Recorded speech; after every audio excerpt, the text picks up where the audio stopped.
Good evening. Welcome to the June 16th Planning Commission meeting. If I could have quiet in the chambers, please. Thank you. We have one member not present, Commissioner Roberts, but all other members present. I believe that she may join via Zoom at some point, but not at this time. Let's see. Please stand for the Pledge of Allegiance. I pledge allegiance to the flag of the United States of America and to the republic for which it stands, one nation, under God, indivisible, with liberty and justice for all.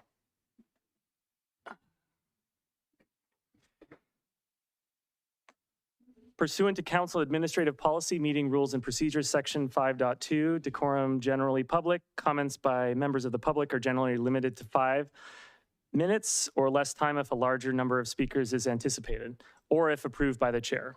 Speakers desiring answers to questions should direct them to the Planning Commission, and if relevant, they may direct them to the appropriate staff member. Speakers can also follow up directly with staff during regular city business hours. Please file a speaker's card and the administrative secretary on the form provided on the counter at the back of the chamber. During this portion of the meeting, those present in the council chambers are permitted to speak on items that are listed under items not on the agenda during this portion of the meeting. Public comments for scheduled agenda items should wait until that time. Zoom participation will be accepted. Oh, well, no, I guess we'll just keep it in the chamber. Sorry, Zoom participation will not be accepted at this time. All right, so let's go ahead and open it up for public comment. At this time, we have one speaker card for general public comment. Danny? Okay, well, good evening. And don't want to buck anything, but if there is a council person or anyone on your side of the house that's missing, open comments are accepted, even in like this. Yeah, it's not just for items. So I don't know if anyone on Zoom is actually caring or not, but you know, better to be safe than sorry. Oh, and I actually should have done what I'm getting ready to do. Okay, so there's one thing, it's on the agenda, but I'm not really, I'll probably skirt the edge, but not encroach, and if I do, I apologize. And that sound you're hearing, by the way, is what you hear behind Costco. So for those of you who have heard about Costco and the noise and the people living there, this is what it sounds like. I can't hear it. I'll hear it when I go home. So I don't know how loud it is right now. I can tell you it was pretty loud. So I'll leave that over there because it is irritating as all get out. It's interesting how we have more car washes and gas stations than we do adult outdoor indoor activities vis-a-vis clubs and bars, particularly downtown. And some of these establishments are brand spanking new. One of them just opened a couple of years back. And then you have an establishment like Caps that's been here God knows how long. But there are, I want to say 7 in a 6-block radius. 7. And I'm wondering, why shouldn't there be 8? But I'll discuss that at the appropriate time. My curiosity is more towards, and this now goes into this too, staff. 2024, I believe it's the same staff. They approved a license. 2022, staff approved a license. Now, planning and this noise, This was approved by planning for those homes on the other side of this place in 2013. So none of you guys. But it was poor planning, poor execution, terrible results. There are some things that a body has to be held accountable for. The body has to be held accountable for this. The body has to be held accountable for decisions that may upset the few and just live with that as opposed to living your life on Facebook and Nextdoor. I don't know. I'm sure a lot of these folks are here tonight for one of those two items. And again, I'll go into greater detail, but it is interesting. I read a comment that said something along the lines of, do we need another place where people can have fights during concerts?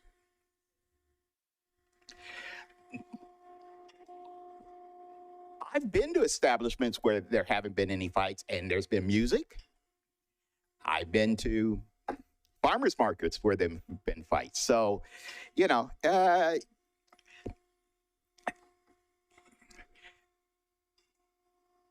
it's a perception is what I'm getting at, and I'll get into it more, but I am disappointed. And I will go into details as to why, but I would say look at our demographics and stay tuned. Mr. Dorman, point of clarity, I believe you were referring to Winco, not Costco. Is that right? Oh, yeah. Okay, thank you. Just want to make sure that was clear. Thank you. At this time, we have no other speakers here in person for general public comment. We did have Commissioner Roberts join Zoom. However, she's not accepting to become a panelist. So Commissioner Roberts, if you can hear us, please accept that invite to become a panelist.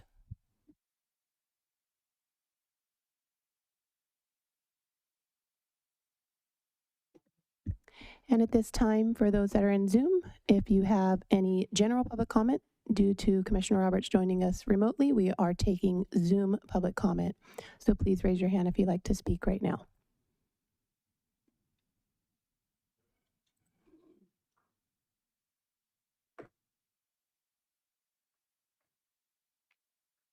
I can hear you. Thank you. Thank you, Commissioner Roberts, and please ensure your camera is on. And we have no Zoom comments, Chairperson. Thank you, April. Moving on to the consent calendar. D1, regular planning commission minutes from May 19th. There's one set of minutes for the regular meeting of May 19th. Is there any discussion or can I entertain a motion? I make a motion to adopt the consent calendar. A second. A roll call vote, April? Commissioner Roberts?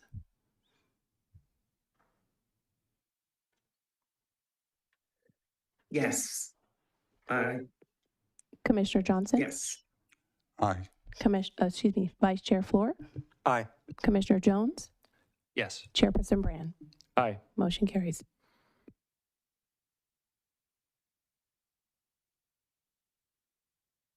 All right, moving on to public hearings.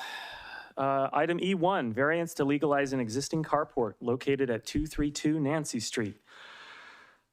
Let's see, an application for the variance to allow for the following within the R2 moderate density multifamily residential zone.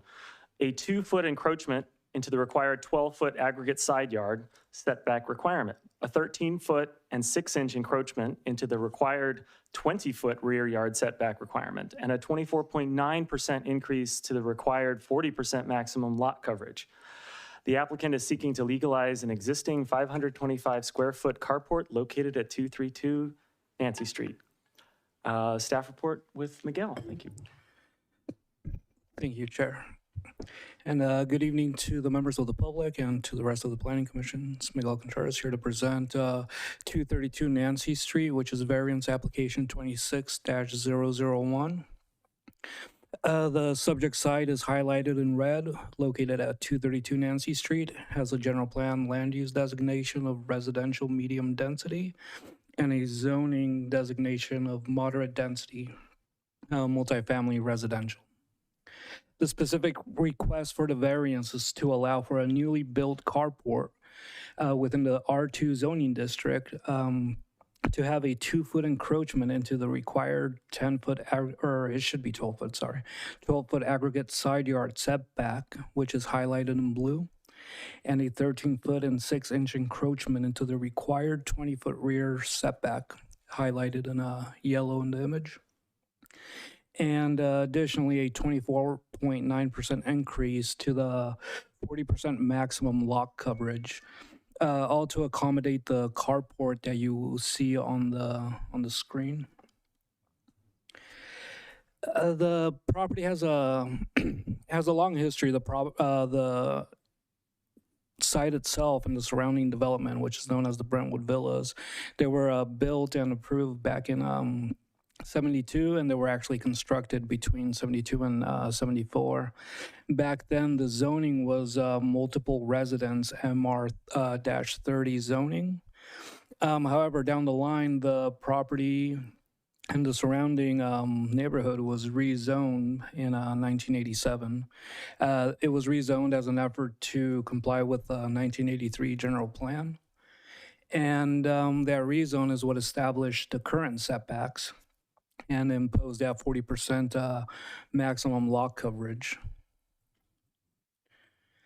Going back to the history, so back, I believe it was 2021, the residents actually caught fire, and not the applicants, but the prior owners sold the property to the applicant. They had submitted a building permit for internal remodels. And when the applicant bought the property, he went ahead and demoed the previous existing carport, which didn't have any fire damage. And he demoed it and constructed the current one. And this became a code compliance case, and the applicant submitted building plans for the new carport. However, when staff reviewed those new plans, it was found that they were out of compliance with the setbacks. However, staff feels that it's appropriate to allow a variance, and staff has made the findings or drafted findings to approve said variance due to the history of the law and how the zone had changed on them to really restrictive zones, to where the applicant really couldn't enjoy the privileges that other zoned properties would enjoy. The findings that the Planning Commission would have to make are on the screen in order to approve the variance. Once more, staff has drafted findings for these, and they're part of the draft resolution. The project would be consistent, or would it be exempt from CEQA requirements pursuant to the sections on the screen. And staff would recommend that the Planning Commission adopt Resolution 26-016, approving the variance.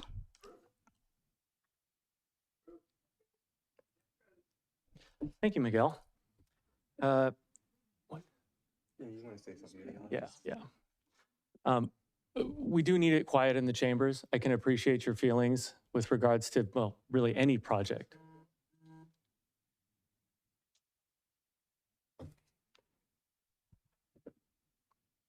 I'll ask very nicely for the chamber to be quiet. Otherwise, we have to clear the chamber.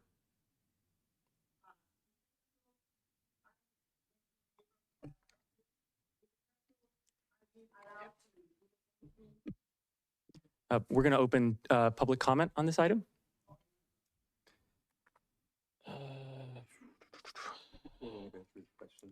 Oh, yeah. Sorry. Any questions of staff from the commission? I have questions. Yeah, please. Miguel, Yes. thanks for the excellent staff report, by the way. On, I think, page 3 of the staff report, it mentions the that the general plan was passed in 1983. And then in 1987, the city went ahead and updated the municipal code. And at that point in time, the municipal code made this neighborhood part of an R2 zone and basically made all of the housing non-compliant as it stood. And, but because they were already there, the homes were grandfathered in.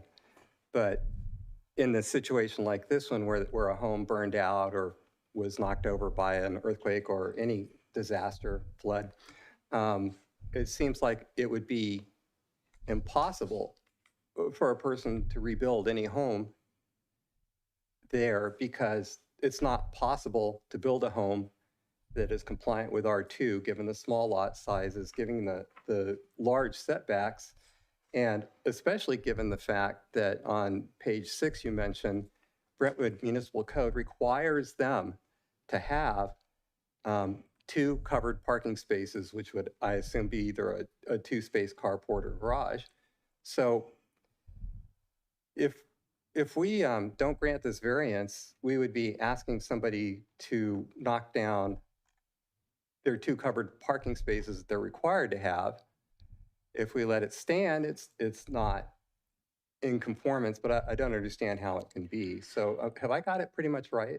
You have it pretty much right. There is a slight nuance. So when the fire occurred, there was no damage to the existing carport. So if the applicant, even if there was damage to the existing carport, the applicant would have been able to rebuild it as is. The issue here is that it expanded. However, the applicant did demolish the carport. So this new carport, it's an effort for him in part to meet the 2-car covered requirements. In terms of if the house were to burn down, there are provisions within the code that would allow a residence to be built as was. It's the expansions that become an issue when it comes to grandfathering in. So Oh, sorry. I'm sorry, I don't mean to interrupt. I'm just trying to get it clear in my head. Once he took down the carport, did he or did he not have the right to build a single-car carport? Once he took it down, he could have built the carport as was and called it grandfathered in. Once he took it down and created a larger carport, he lost that nonconformity and now has to comply with the current setback requirements. However, because he can't comply with them, the proper process is to go through a variance to legalize it. I see. And the other than the carport, the house that he rebuilt is the same as it was as far as the same footprint? Correct. All right, thank you. I appreciate it. Any other questions of staff? Commissioner Roberts, I don't want to forget you. Can you hear me okay? Yes, ma'am. Okay. Yeah, I just need a little more clarification from Miguel. So I'm more concerned about the process, Miguel. And so if I'm hearing you correctly, the applicant did on his own reconstruct the carport, bypassing a process. And code enforcement came in and had a conversation with him. And now we're here having a conversation about the carport and the need to have conformity with the code. Did I get that right? In reading the packet, it seemed like that's what had happened. Essentially, Process was bypassed and now it's not, and now it's before us. Did I get that right? Essentially, yeah. Once the applicant demolished the carport, had he wanted to build a similar carport as is right now, he still would have needed a variance for the size that he was proposing to build it. Mm-hmm. Okay, and so that's what we're hearing now. But when he tore it down, Did he communicate with the planning department and getting all the paperwork and the permits, the permitting and all of the approvals in place first For that, before rebuilding? I would leave that conversation or that question to the applicant. The issue is that the original building permit for the interior renovations due to the fire, they were initiated by the previous owner. Then a few years went by, and the current applicant bought that property. So I'm not exactly sure if there was some confusion on his part in terms of the carport was part of that approval or that building permit, or exactly what. In his project description, he does mention rain. However, I don't know what prompted him to demolish the original carport in the first place. But this type of scenario happens in planning often. People make an assumption that their shed or what have you is in compliance. Then they get a knock on their door or a letter, and they either bring the shed into compliance, get the proper permits, and that's the end of that. The uniqueness with this one is that is the reduced setbacks. That's what makes this one unique. Had this been another person who just built another a carport without a permit, his remedy would have been just to get a retroactive building permit for that carport. The issue is that the property line or the property is substantially smaller than what the required lot sizes are for the current R2 zoning district. Okay, thank you. Commissioner Johnson. Just out of curiosity, so if we were to decline this for some reason, he would have to knock down that carport, right, and then build one in compliance. How big would, because I think it's a 12-foot setback, right? Rear, for the rear setback, it's 20 feet. For the sides is a 12-foot aggregate. So from the rear setback I'm talking about, how big would this carport be? He wouldn't be able to do it because the minimum size for a garage is 20 feet. Right. So we're in a situation where he couldn't do it. The remedy would be to have the original carport that was there. That would have been the remedy, having that grandfathered status. You know, that way he has a carport for a one-car cover, and nobody from the city could say, hey, how come you don't have a two-car garage or a two-car covered parking? It's because that's how the home was built, and that's what got grandfathered in. Okay, thank you. Any other questions for staff? Seeing none. April, can we move on to public comment? Would you like to have the applicant come up and speak first? Yes, if the applicant's in the audience. Thank you, sir.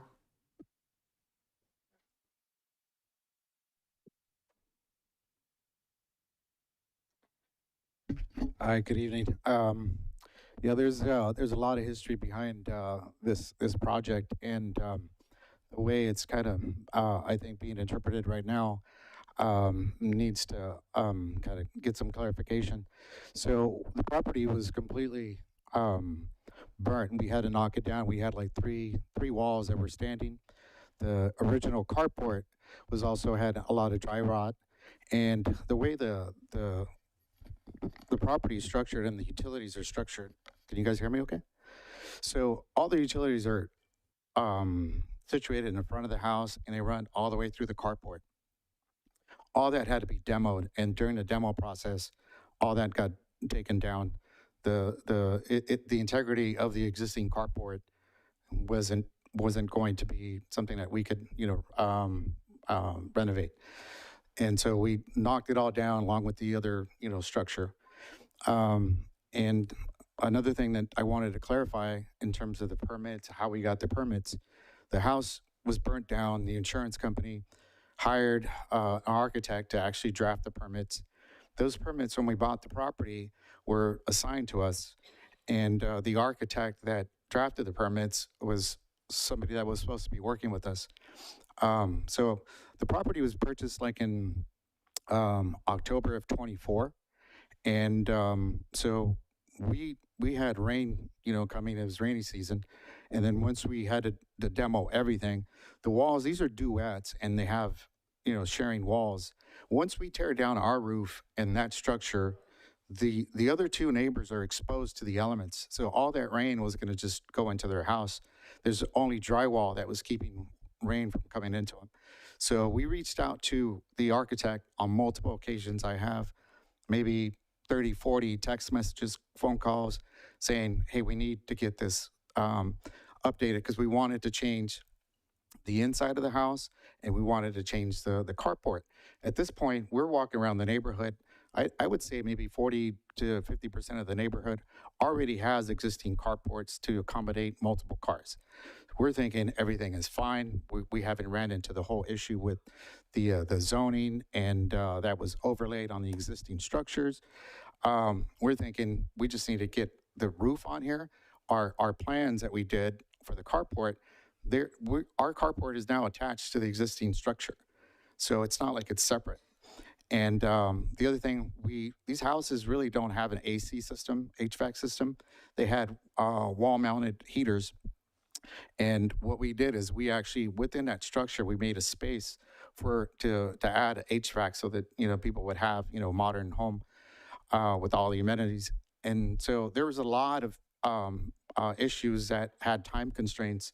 And we were trying to reach out to the architect. He wasn't giving us any feedback or, talking to us. So, but we kept getting inspections and the inspector would come by and pass everything that we were doing. So everything was being done up to code and being done right. So we just had to put a roof and make sure that everything was waterproof before the rain came because we didn't want that liability. So that's what happened. It's not like we were just being defiant. We're going to shut this, we're going to, tear down this carport that is functional and we're going to build whatever we want. That's not the attitude that we had. And so it wasn't until we got to the point where like, hey, we're almost ready to submit for a final inspection that we reached out to the architect and the architect is like, wait, like, what are you doing? I'm like, yeah, we've been trying to get a hold of you. He's very apologetic. He says, I'm going to talk to the people from the building department and get this straightened out for you. That obviously never happened. That's how we got to this point. So the other thing that we, when we hit this roadblock, then, I came to a meeting almost a year ago and then, this how this whole process started. And then we started learning the history, like Miguel, pointed out today, of how we had existing structures. The R2 overlay was placed on it, but it made everything non-conforming. So then I'm like, we started talking to Eric and other people from code enforcement.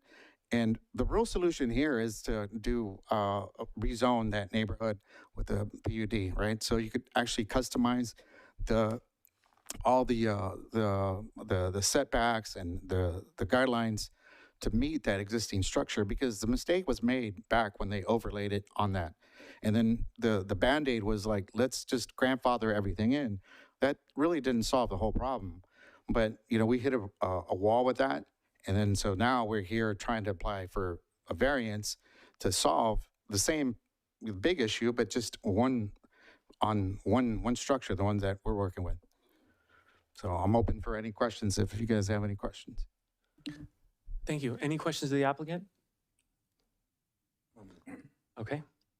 Can we move to public comment? Finally. At this time, I have one speaker card for those that are present. Danny?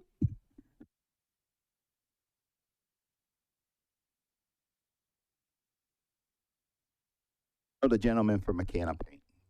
Do know that from what I'm hearing, had there been no fire, we wouldn't be here. Without seeing the structure, and again, I don't know this guy from McCann Paint, but I would suspect that in building the new structure, the old structure would look out of place. And so if I'm going to build a brick building, rebuild a brick building, but over here I have plywood, well, at least for me, it makes sense to make it all look the same. So it sounds like he had done all of that. And so you're at a point where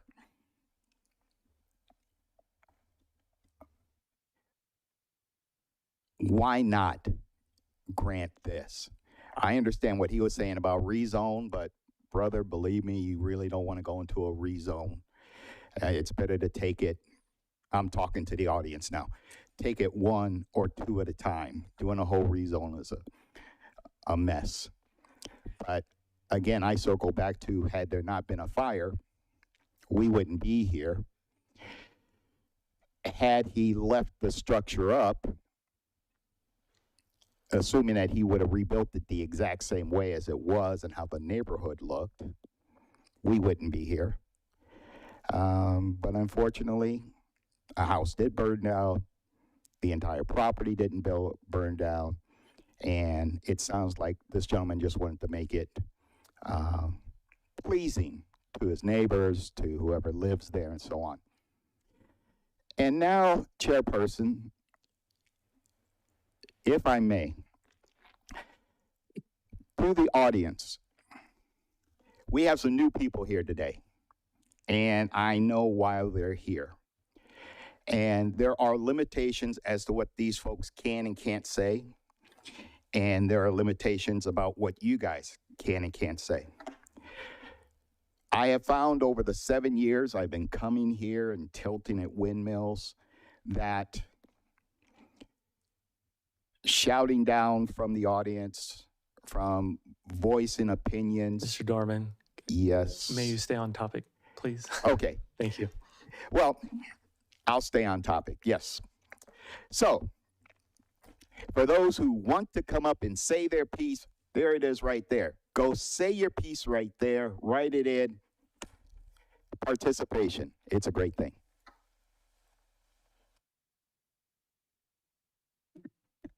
At this time, I have no other speaker cards for those here in person. Thank you, April. Did you want to speak, ma'am?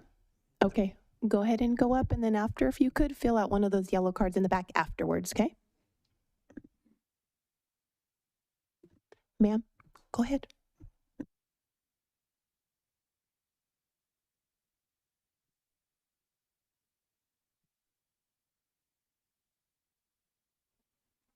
If the podium is too tall, there's a button on your left there to lower it. That's That works too. okay. Oh, I don't know if you can hear me. I'm the next door neighbor for that address. And then my concern is I love the property, how they looks. They give a brand new way to look. The only reason why I'm right here is because they make the beautiful house, but my house looks down, and I hear a lot of noise. I cannot sleep during the night because the noise of the wind, it make a big difference with that. I not even thought that they're gonna make a big difference, but it's a little bit different.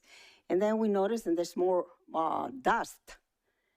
Is that because it's the roof too high or because, I don't know.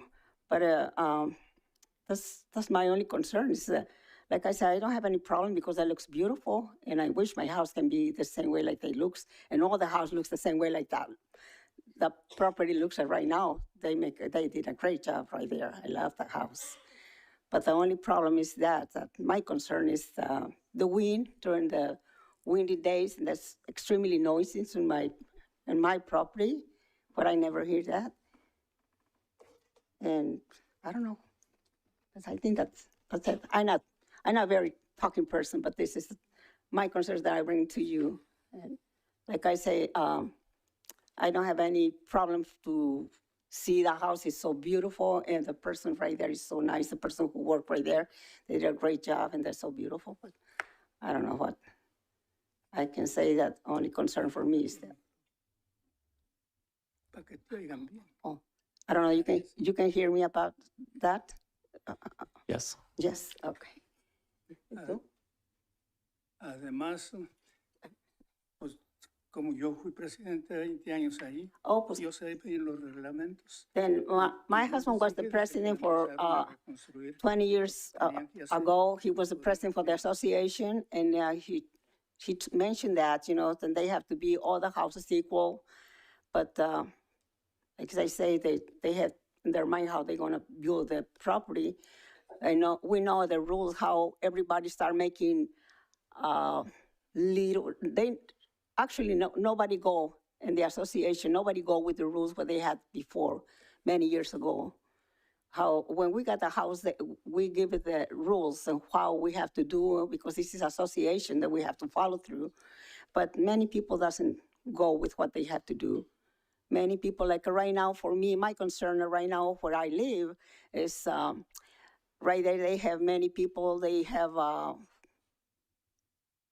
big space right there with the grass, open area, and they go and do kermes or whatever they call, and they bring a lot of more people from other places, and we still have in this community a lot of problems with people who came from other places and start stealing things. We not feel secure to leave the mops, the brooms, the bucket, or anything because people go and take it. Many people start building fence without permit for the city or anything. They just put the fence right there. Ma'am, can you stay on topic, please, in relation to this variance request? I can appreciate some other challenges, but can we stay on topic, please? Thank you.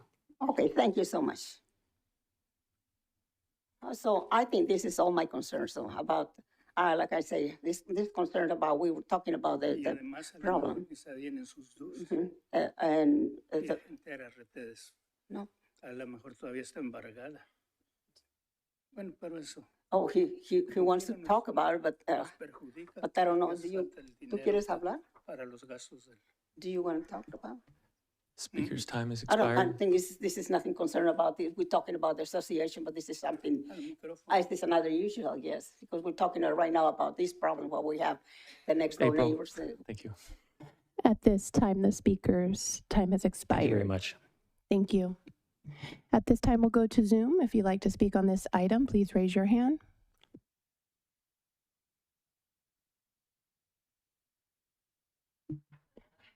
We have no speakers in Zoom. Thank you, April. Let's see, can I get a motion to close public hearing? Make a motion to close the public hearing? Second that. Roll call vote. Commissioner Roberts? Aye. Commissioner Johnson? Aye. Commissioner Jones? Aye. Vice Chair Floor? Aye. Chairperson Brand? Aye. Motion carries. Okay, discussion. Open to any substantial discussion that's needed. I'm willing to go. When I first heard about this item, it was like, why would somebody build something and then go ask for a variance? And if I thought that was the case here, I would probably be inclined to not grant it. But I can see what's going on here. I can see what has happened. There was a fire. The property changed hands. There was a problem with the permitting. The architect was hard to find once the ownership had changed. I believe that the current owner wasn't trying to pull anything. He did mention that he had inspectors the whole time that the work was being done and was in contact with the city. I'm looking at the property. I looked at the work that was done. It looks nice. We can hear from his neighbors that the property looks nice, and they're actually wishing they could do the same. And I think as far as the suggestion that the applicant had mentioned that he heard from the planning manager is a good one to look into a rezone. This is not something the planning commission can do for you, but the city council is the authority that can do rezones. And I would, if you wanted to do something like that, you could talk to the city council. I assure you, most of them watch these meetings. But having said all that, I would be inclined to grant the variance, and I'm ready to make a motion unless there's more discussion. Let's see. I make a motion to adopt resolution number 26-016, approving variance number 26-001, subject to certain findings and conditions. I second. Roll call vote? Commissioner Roberts, No. Commissioner Johnson, Aye. Commissioner Jones, Aye. Vice Chair Floor, Aye. Chairperson Brand. Aye. Motion carries 4-1. Got your variance. Great.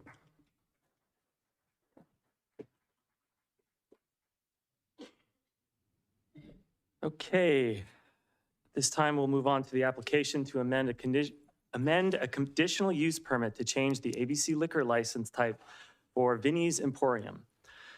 Adopt resolution number 26-014, denying the requested conditional use permit amendment, CUP 16-008A1, to change the ABC liquor license type and use classification for Vinnie's Emporium, previously known as the Brentwood Emporium, from a restaurant selling beer and wine, type 41, to a nightclub/bar, type 48, located within the existing building at 561 First Street. And Sarah with the staff report. Good evening, Chair, Planning Commission, and members of the public.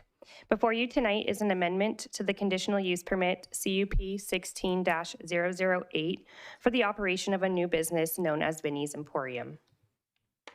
Vinnie's Emporium is proposing to be the new owner and operator of the business previously known as the Brentwood Emporium, located at 561 First Street.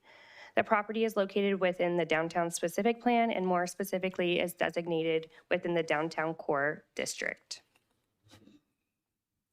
To provide you some background on this property, it kind of varies. So I will start by explaining the fact that the business or businesses within the downtown serving alcohol until 10 p.m. are permitted by right, meaning that there is no requirements for conditional use permits. However, alcohol of any type served after 10 p.m. in the downtown specific plan requires a conditional use permit. So for the background, in 2007, the business operated as a neighborhood market, including an off-sale alcohol until 10 p.m., which was a use that was also permitted by right. In 2015, the Brentwood Emporium, the business changed into the Brentwood Emporium and deli and tap house and served beer and wine on site while continuing to maintain the 10 p.m. closing time, which is again allowed for a use by right. And in 2016, the Brentwood Emporium requested to extend the hours of beer and wine sales that were which required the approval of a conditional use permit, which was ultimately granted by the Planning Commission for the rights to have live entertainment until 12 a.m. and the sale of beer and wine until 1 a.m. Earlier this year, the Brentwood Emporium closed its doors and the building has been for sale since. Under the existing CUP, which runs with the land, a new restaurant could operate and have live entertainment until midnight and sell beer and wine until 1 a.m. at this location without amending the existing conditional use permit.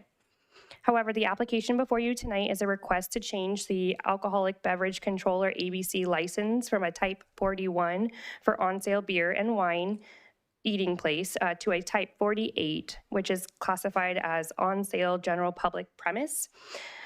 This change would fundamentally change the use of the use classification from a restaurant serving beer and wine after 10 to a bar and nightclub classification, which requires a conditional use permit regardless of the hours of operation or the type of alcohol sales. The change would allow the sale of hard alcohol or distilled spirits and would not require the service of food or a restaurant in conjunction with the alcohol sales. Additionally, it would not allow minors to enter the establishment at any time and would also authorize the sale of beer and wine for consumption off-site. The staff report notes many general plan and downtown specific plan inconsistencies in detail, which I will address here at a high level. As proposed, the current request is not compatible with the existing land uses due to concentration of activity during the late night hours, the age restrictions to access the business for those under 21, and the focus of the business operations on alcohol sales. Bars and nightclubs typically generate much more noise and traffic than a restaurant would and can tend to lead to potential safety issues and an increase in police calls for service. It should be noted that there are residences located directly next to and across the street, and the change of use from a bar to a bar nightclub has the potential to be extremely impactful to the neighboring residences and businesses. These incompatibilities do not promote the vision and the goals of the downtown specific plan, providing a family-friendly neighborhood environment for all to enjoy. Staff has received significant amounts of public comment on this project, many of which note support for the proposed business operator. It should be noted that that a conditional use permit review is based on the use and not the business operator, as a CUP runs with the land and could therefore one day be operated by a different business owner under the same conditional use permit. Prior to the packet publishing for the public's review, the staff received 253 comments. 12 of those were in opposition. The rest were in support of the applicant's request. Since the publication of the agenda, and a few came in during the meeting tonight, I think we're at a total of 55 comments after the publication of the agenda. 5 were in opposition and the rest were in support of the applicant's request. Given that staff does not find the proposed use to be consistent with the downtown specific plan, staff does recommend that the Planning Commission adopt Resolution 26-014, denying the requested conditional use permit amendment, CUP 16-008A1, subject to the findings set forth in the resolution. That concludes my staff report. I'm available for any further questions. We also have the applicant here to answer questions if needed. Thank you. Any questions of staff? Commissioner Johnson? Just out of curiosity, what is the closest location that has this type of ABC license? Sure. The only one I believe actually in the entire city is Crown and Crow. So that's on First Street, just a block down basically. Do you know how far it is? I think it's like just a building, right? I don't have the dimensions. I can look that up really quick for you, but I don't have that off the top of my head. And I can measure. Just out of curiosity, what is behind? I know there's homes behind the Emporium.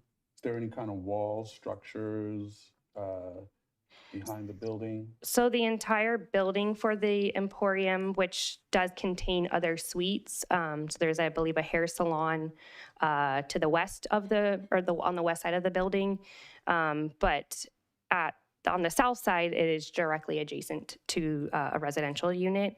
There's a residence above as well, but the whole building is for sale, so that would be under the same owner-operator as the business, theoretically. And last question, you said that they could sell alcohol off premise, so they could, somebody. I believe we had Lieutenant Thompson, was it? Yes, he's here. Oh, he's here? He's Is there to your any left. questions from Commission for Lieutenant Thompson?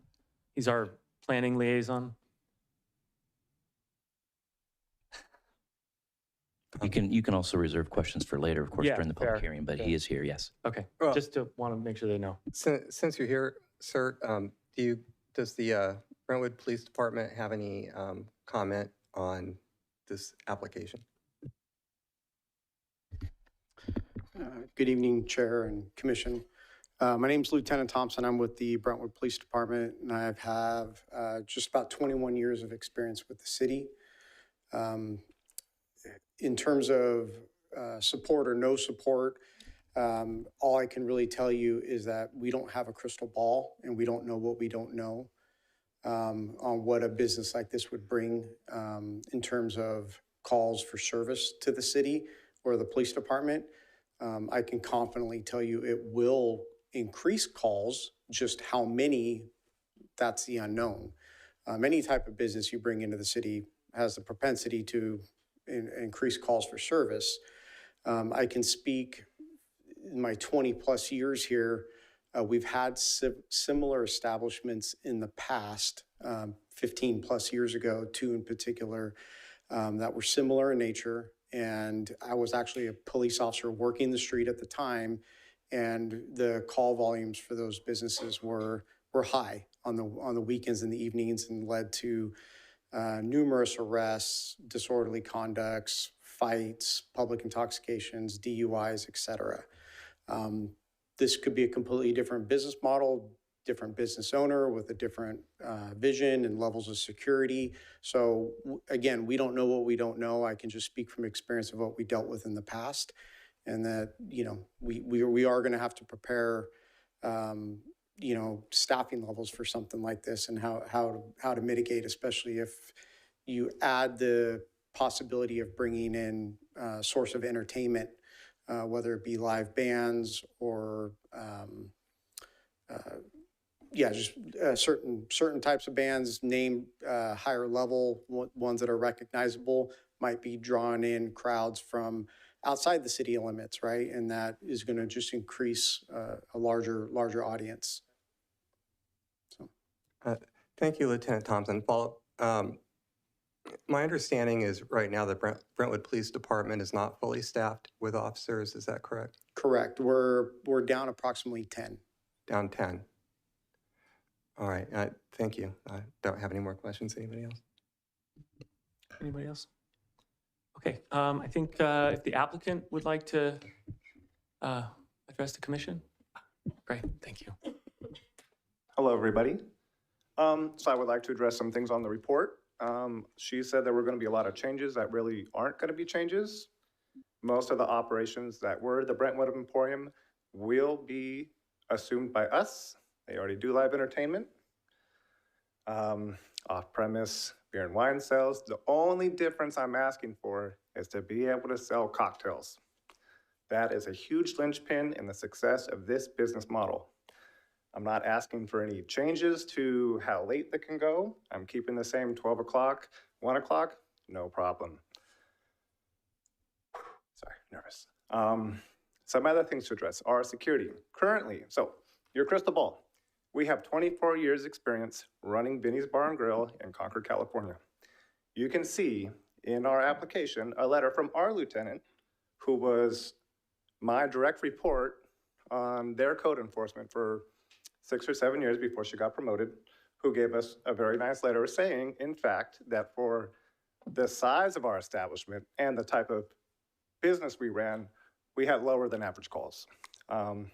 This can be expected to be the same thing in Brentwood because we are the same people, we're the same operators, we're the same family, right? We are not some corporate overlord. We are mom and pop. You can come in, you can meet us, shake my hand. How you doing?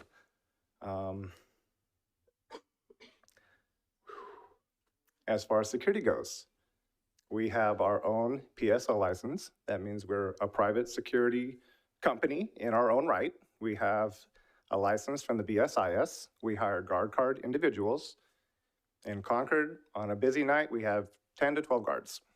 We work very well with Concord Police, and it will be very similar here. Security, front door, ID checking, searching if the night calls for it. Every night of the week, we have some sort of security force present there. If it's a slow night, if it's Monday, we have one guy at least checking the IDs at the door, guaranteeing safety, taking care of any problems that may arise, helping out, just being another eyes, another set of hands, whatever may happen. Another thing he's saying, if we bring in a big name, okay, we're gonna have people come from outside the city. This is the downtown. This is what you guys want. This is exactly what's in the zoning. You want entertainment. You want people to come bring their tax dollars to downtown Brentwood. Huge benefit.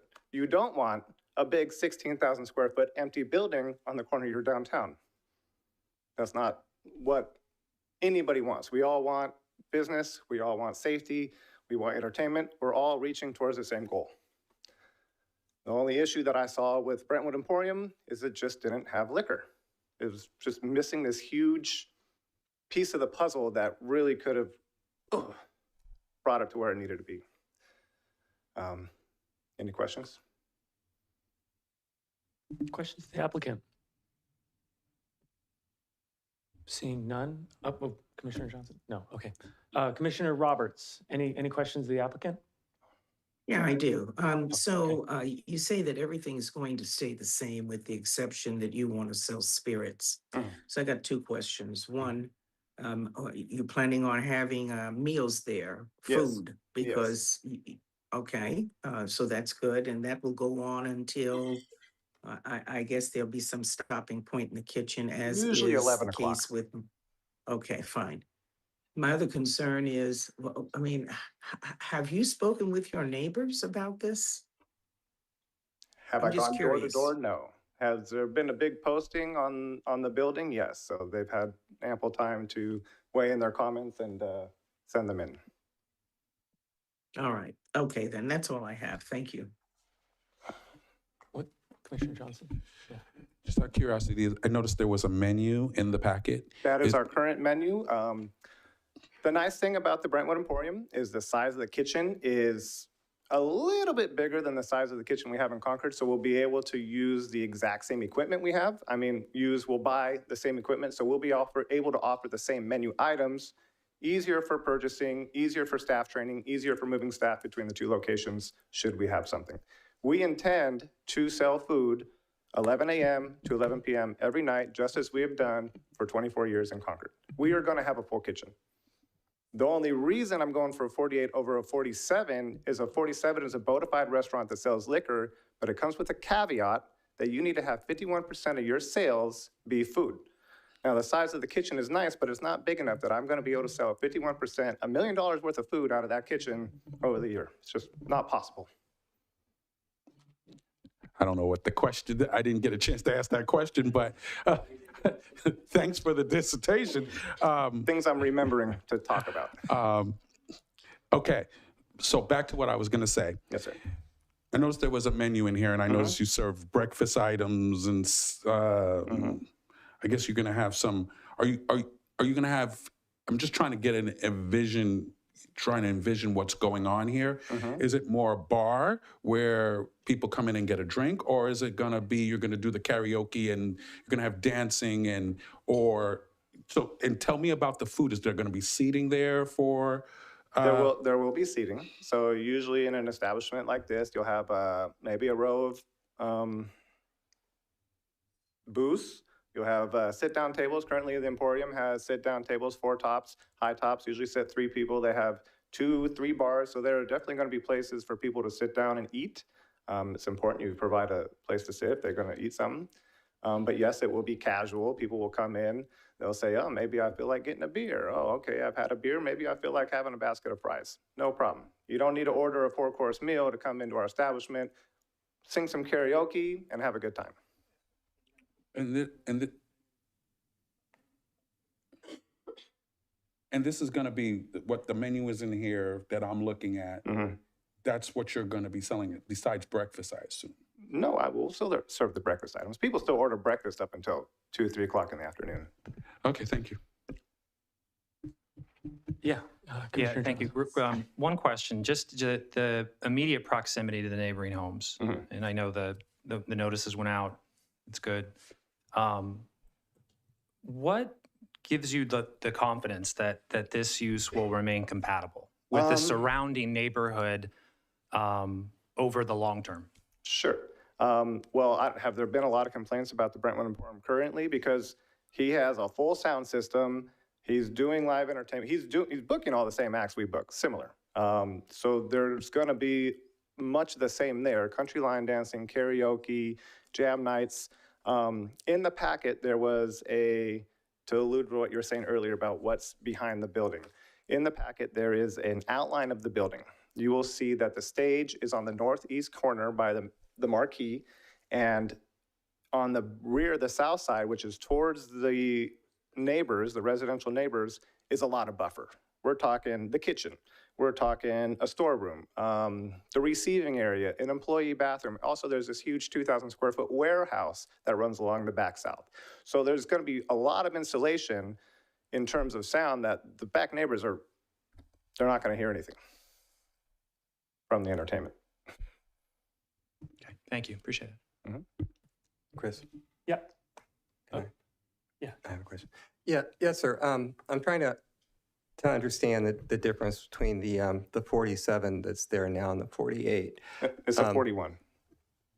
The 41. All right.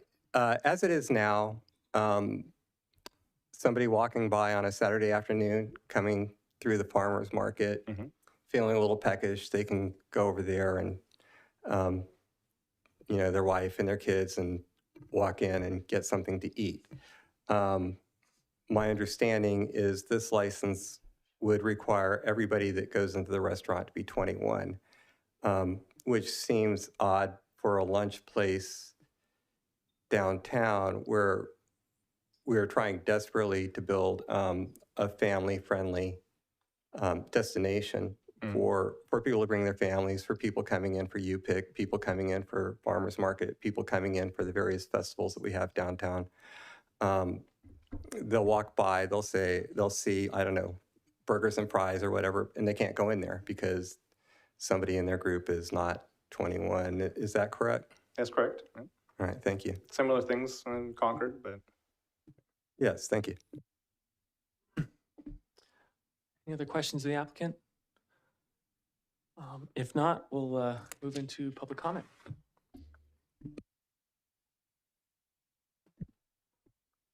We'll start with those that are here in the audience. If you'd like to speak on Zoom, go ahead and raise your hand, and as soon as we're done with the audience, we'll go to you.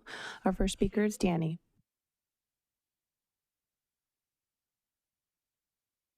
Okay, let me just tell you where I stand.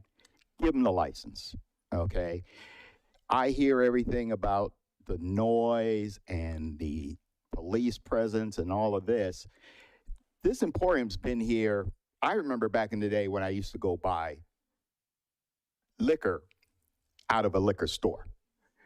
It's been, in one form or another, an entertainment venue. That has not changed. As was answered, if this is denied, he'll still have hip-hop nights. He'll still have line dancing nights. He just will have 10-year-olds come in while you have a bunch of drunken folks having hip-hip hooray. And I know that for a fact because I went and saw the RBL posse there. And it was interesting watching 10-year-olds sit there and go, boy, what's that smell? See, there's a downside. Yes, we're family friendly, but you know what? There are sometimes I don't want to be around kids. I'd like to be around, as my kids would say, grown folk. We have Zephyrs, we have Caps, we have so many different establishments that are family friendly. I would love to have one where I don't have to see a kid or a dog. I'd be a happy camper. Okay? I think it's reasonable because, again, if it's denied, he'll still have hip-hop night and line dancing and karaoke. Okay? But if you're really concerned about the kids at 8 o'clock at night, maybe there should be a restriction. Maybe at 9 o'clock or at 10 o'clock when the parents are dragging their kids in because they really want to see Sugar T or they really want to get that two-step in.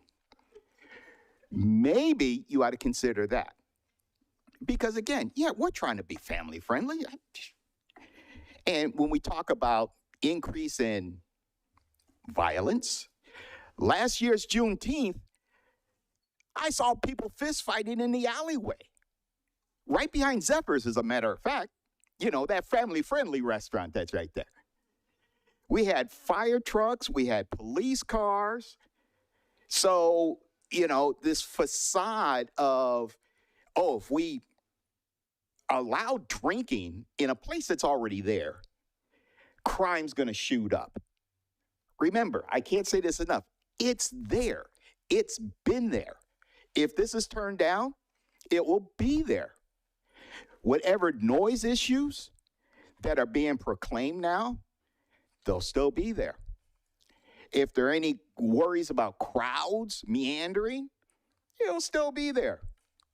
The only difference is when Jimmy and Susie want to go see Mac Mall, at 10 o'clock at night, they'll have little 10-year-old Jimmy with them because it's a restaurant. Let's have a place for grown folk, please. Please. Thank you. Emil Geddes. Emil Geddes. Emil? Emil? Geddes? Hi, my name's Chris Bowles. I've been a resident for about 22 Sir, years. it's not your turn What yet. I'd like to do is I'd just like the people behind me. Sir. Sir? Sir, it's Sir. not your turn to speak.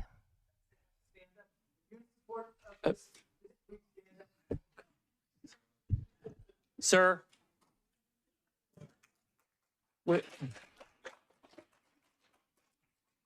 April, can you read the next public? I'm Emil Geddes, the name that was called. And I've been a lifelong resident. I'm one of the realtors involved in the sale of this site. And I live downtown on 4th Street, which is not quite downtown, but still in that district. And I want to bring up that when I moved from the big house where it was quiet, I moved near a bustling downtown. And I don't mind the fact that my house has gone up almost 6 times in value since I moved in because of the bustling downtown. And also, I hear the football games. I hear that. I get parking issues, but all of that comes with living in that environment. I grew up in a ranch out in Marsh Creek Road, and you could have parked every car in Brentwood there, but you couldn't walk to any event. So, you know, I emphasize that. I'm sure the commission and council have read the overwhelming number of support letters on this 16,000 square foot location, the Brentwood Emporium. This represents a great community desire and support. I take the steward of alcohol, which the Emporium and other sites provide, as a very important responsibility. It is not a conflict to support family-oriented atmosphere while protecting children even more by not allowing minors, particularly in larger events in space, as this site exclusively provides. Very loving family adults sometimes desire an evening or place with the same additional layer protection of children by not allowing minors. There is a tremendous support of this venue to continue as a bar, restaurant, and because of its exclusive size, entertainment events. The new applicant is not asking to increase hours as allowed by the license, but keeping the same hours as the last owners. He will serve restaurant food and is really asking what should not be considered a new license, but should have, as it's restricted, considered a modified of the current one that currently exists. And instead of just serving beer and wine, and it will not allow minors. I personally think this is a personal bias if turned down, particularly if the use and zoning is already in place.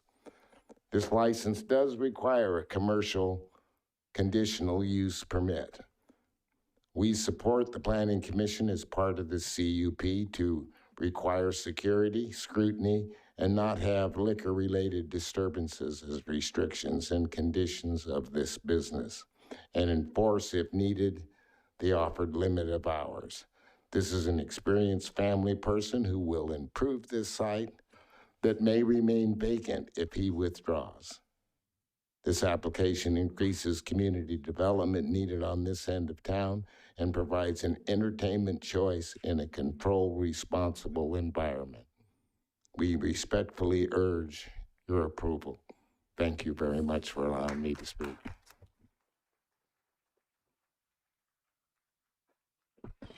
Daniel Duran. Daniel?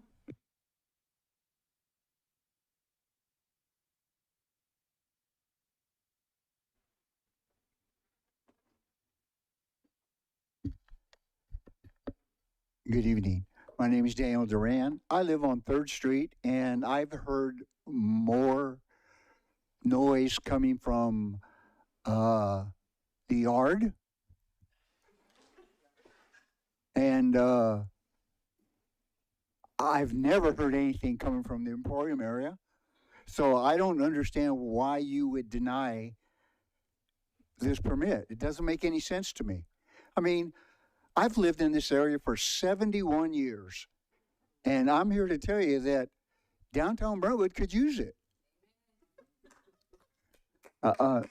Now for me, no, I'm just kidding. But I think the point is that young people need a place to go, absolutely. But so do older people. And we tend to be left out. I understand your position, I truly do. But I don't think you understand ours. And ours is that we may be old, we may not be able to do what we used to do, but there are times that we'd like to go out and have music, enjoy the evening with our wives and our grandchildren, because my grandchildren are old enough. And that would be a place we could go. We don't have to go to Vinnie's in Concord. No offense. But yeah, I mean, it's a great place. I've been there many times when I was younger. But yeah, I really don't understand, gentlemen. I really do not understand.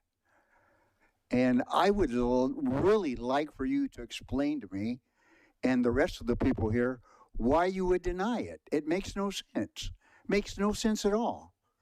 Unless you just want to make downtown a really strange place. Because like I said, the Yard puts out more noise than the Emporium does when they have live music. So to say that it's a noise generation, no, I don't agree with that. And I live there. I live on 3rd Street. And yeah, I'm here to tell you, that's a fact. So the fact that you're saying that it's going to be too noisy, this and that, the police department's going to have to go there more often. From experience, I can tell you that just because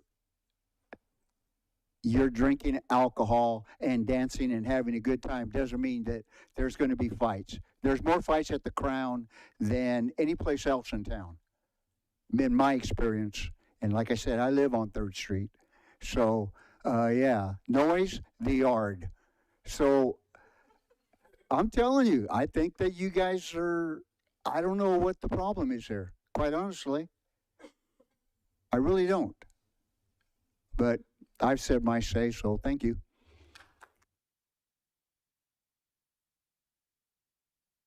Justin Jones.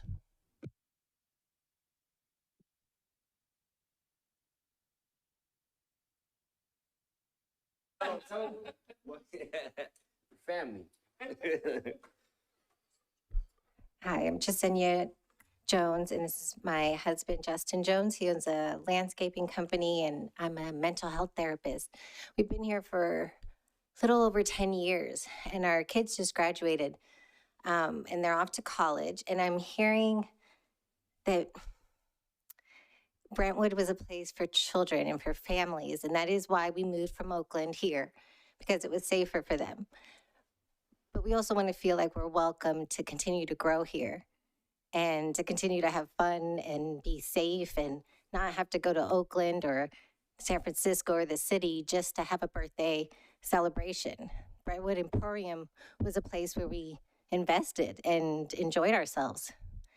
And we're just hoping that you guys could support families that are in transition, no longer little kids. We're still making a living, still investing in our community. So we're in support. Definitely in support. You know, our kids are, I wanted to say and just elaborate, because our kids now, like my wife may have mentioned, they're gone. They're off to college now. And it's just me and her and the dog. But we would like to go and shake a leg, you know what I mean? And I can dance with the best of them. But if we got to go spend our tax dollars elsewhere to another city, I I don't really want to do that personally. I'd love to be here and enjoy myself here. I've found myself enjoying myself here also at the Brentwood Emporium. To elaborate on my time there, we got to see an artist by the name of La Russell.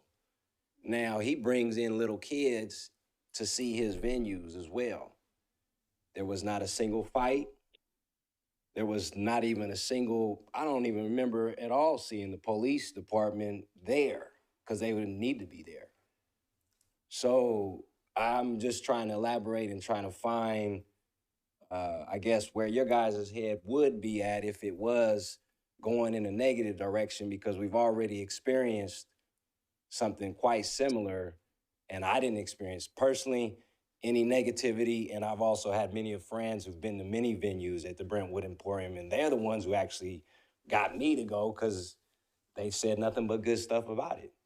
So I think just our point is that we're willing to continue to invest in this community if you're willing to let it grow with us. So we're in support of venues like definitely in this support. and adult safe locations to hang out and continue to celebrate all the hard work we do to bring in the money that helps this community grow, right? So that's all we're saying. Thank you.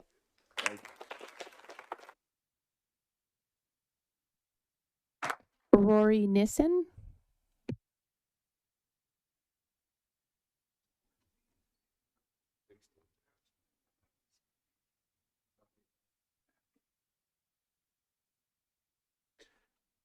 Yeah, hi, my name is Rory Nissen. I'm a recent resident of Brentwood, been here for about 3 years.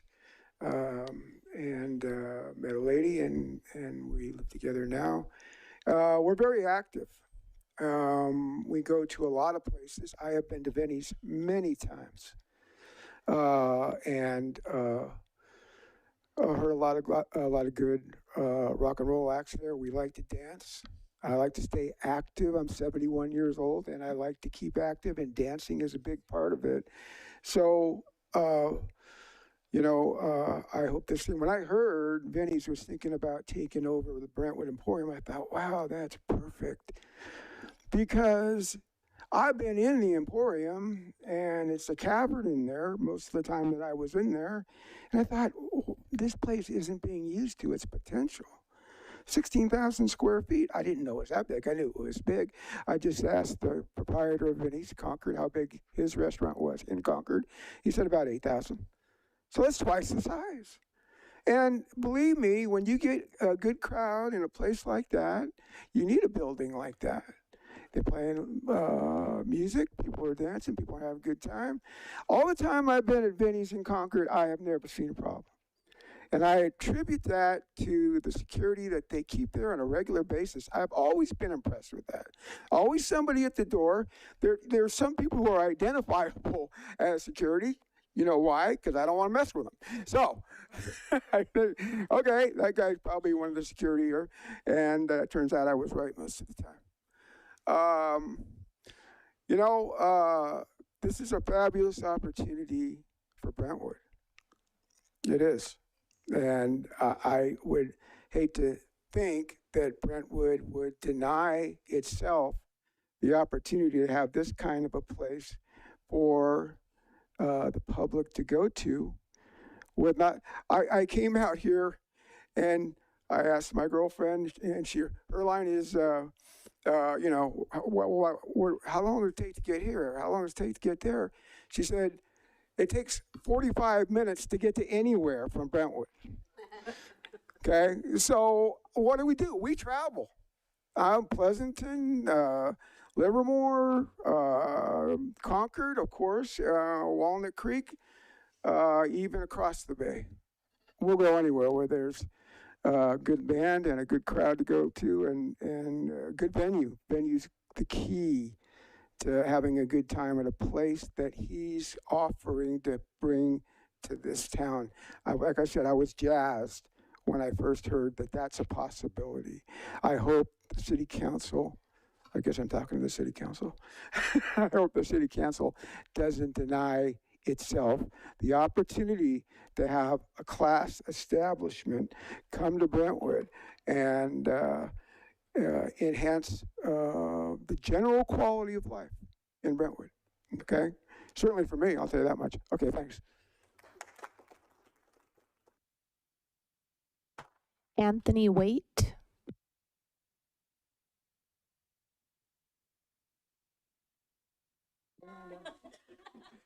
Oh, I'm taller than the desk today. That's awesome.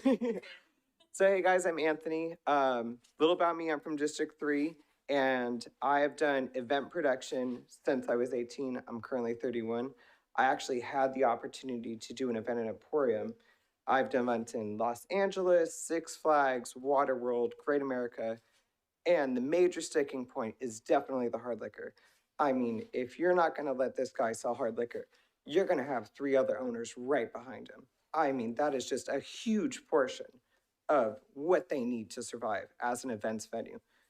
Do you want people to really be driving out of town versus staying in town? Because it's behavior form, sorry, nervous. It's behavior forming patterns. You want your people to be comfortable in your city. And there's so many great things that happen when you do events. You have people that get married at your venues. You have people that meet each other. You really have a lot of community engagement, whether it's like a Western Wednesday, a two-turn Tuesday, a hip hop Friday, a throwback Thursday. You know, you really need to be able to give somebody somewhere to go in your city. And with the fights comment, I mean, there's already pre-existing bars that have occasional fights. When I did my event at Emporium, or a couple events at Emporium, there was no fights, you know, and it's a lot in who the owner is, how the marketing's being set up. And this guy looks trustworthy to me, you know.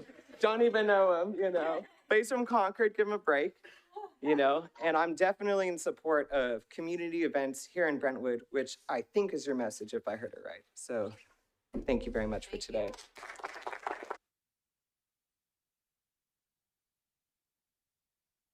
Stefan Nixon.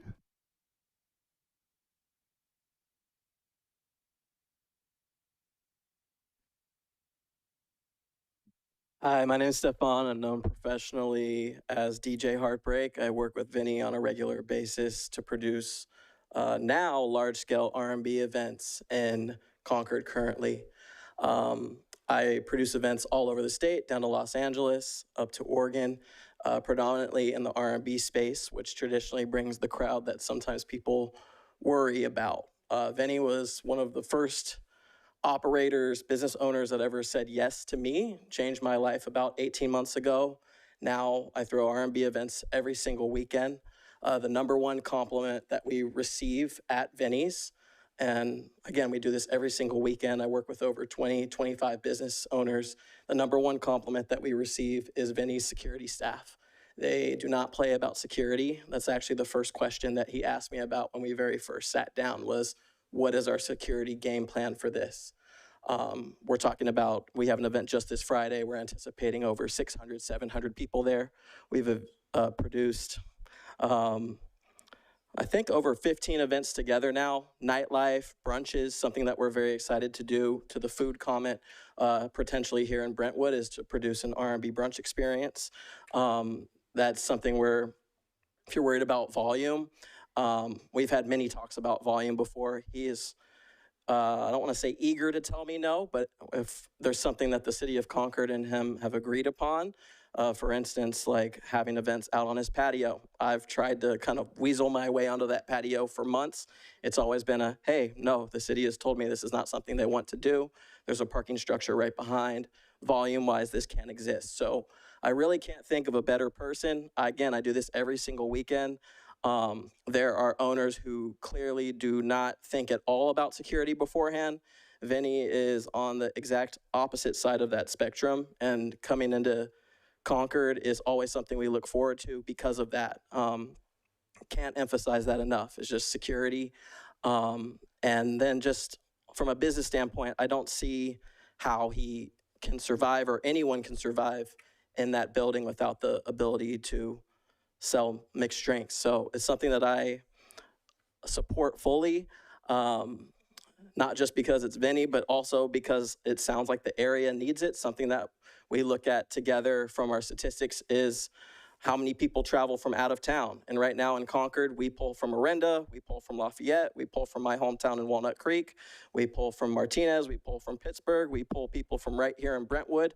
Typically at our events, 20 to 25% of people, you can see this on the Eventbrite reports, it's my favorite thing to look at, come from Brentwood, California. So there's a lot of people here who want to hear R&B music, who want to do, as the first guy said, grown folks dancing, shaking a leg. There's a lot of people here in Brentwood who want that, and the diversity of events that he would bring here would be super beneficial. So I support it. Clearly a lot of people do, and I hope you approve it.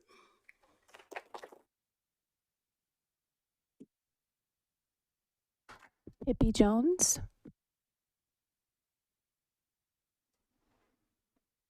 Hi, good evening. I don't usually need a microphone, but good evening. My name is Pippi Jones. I play a dual role. Not only is Vincent my brother, but I'm also part of the security staff. So yes, Roy, you were correct. One of us is here. Safety and security is very important in our establishment. As we've all mentioned, we are adjacent to apartment buildings. So that I know that's one of the concerns that we have out here. We currently are very neighborly friendly. We always make sure that if there's certain stalls that are blocked off for our neighbors, those stalls are not occupied by our customers. As they've mentioned, security is very, very, very tough there at Binny's for a reason. Family establishment, this bar was opened by our parents in March of 2002. And Vincent took it over in 2017, has kind of really blown it out. He's done a great job, as DJ Heartbreak just mentioned to you. Family friendly. This family establishment, not only does Vincent work there, our mom works there, my grown kids work there.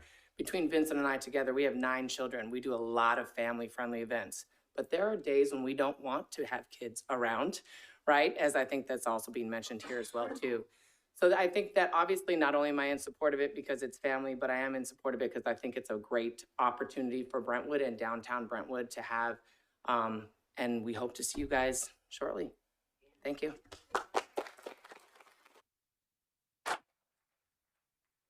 Jeff Monser.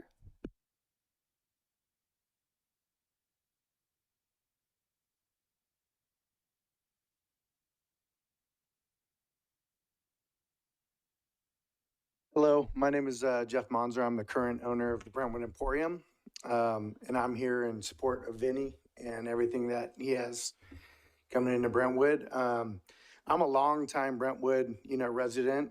My wife and her family are long-time Brentwood residents. They're part of the farming community, and I'm, lucky enough to call Brentwood my home. I'm lucky enough to move away from it, and lucky enough to move back to it. Lucky enough to want to bring business to this place. A little bit about me. I actually throw big music festivals all over the country. And, Brentwood being my home, this was kind of an area where I started, kind of my journey. And when I came back to it, it was something that I wanted to bring back to this place because it was my home. It was something that I felt a passion for. When I bought the Emporium, it had sat there for about 6, maybe 7 years. I don't know. And ultimately I bought it with a vision to run a music venue. I've seen what it's been ran for since I'd say early 2000s. I used to live across the street with my aunt. I've seen Larry's, I've seen Mannheim's, I've seen the Brentwood Emporium, I've seen Harry's. When we came in, we wanted to turn this into a venue to where people can come and enjoy the city. Yes, it was also something that we felt like outer cities would come as well, which it did. It brought people from, Livermore, brought people from, Manteca, brought people from the Modesto area. Not so much the Bay Area because we had to deal with Vinny's, So, outside of that, though, it was nice, like bouncing off. I never got to meet Vinny until this whole thing was going on. And it was, I know, and I know he knew, we were always like throwing the same type of shows. We were always doing the same type of thing. And Vinny's right. Like since I've owned this place, there's no way you can pay the bills here without an alcohol license. There's absolutely no way restaurant we'll be able to run a restaurant in there and expect to sell that amount of food. The kitchen it's a bar and grill. It's a grill like you would go to a golf course or something. You know, it does not have the capability to actually feed that many people. What Vinny's asking is going from a 47, which we were going to go to a 47. Thing is I got tapped out, you know what I mean? I just didn't want to put my energy into it anymore. I knew this city needed what it needed. I knew it needed this venue because we have thrown so many great events at this venue, all ages, all types of music, all styles of stuff, line dancing, you know, hip hop. We have, you know, we had salsa, we have, you know, reggae, we have everything you could possibly, we had punk rock, we had heavy metal. And I know that a bunch of the neighbors from the surrounding area are here. I know some of them personally because I did go around the area and talk to a lot of them. I know the landlords for most of the properties around the areas. And I do know that what we've done in the area by sound mitigating in the area, we've lowered the decibel level for the outside area for any given time of day, meaning you can hear a car drive and it'd be louder than the indoor music. You know, so ultimately, when it comes to that and downtown decibel levels and stuff like that, we've done everything we possibly could to actually do our part to make sure that downtown residents wanted us to stay. Because when I originally bought this place, I wanted to stay there. I didn't want to give it up. I didn't want to walk away, but I had to. I have other things going on. I run multi-million-dollar festivals all over the state, the country, and I got to put my effort and energy into things and my family that I need to do. I don't want this venue to leave Brentwood. Vinny came 3 days. It wasn't, we didn't market this thing, nothing. He just showed up. We started talking. I knew. As soon as he told me who he was, I said, "Are you looking for another venue?" And that was the end of story. We didn't, I showed it to a few more people, but I knew he was the guy. He was the guy. He's the guy that we want here, you guys. I'm telling you, as a Brentwood resident, yes, he's asking for something. The reason why he's asking for it is because if he goes another way, it's going to end up being illegal. He won't be able to do what he needs to do with a 47 or a 41 in that building. Nobody will. So thank you.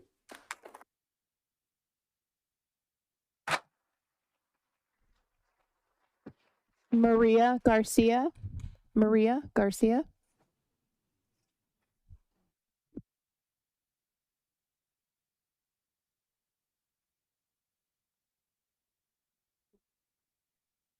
Okay, good evening, everybody. My name is Maria, and I live on 3rd Street.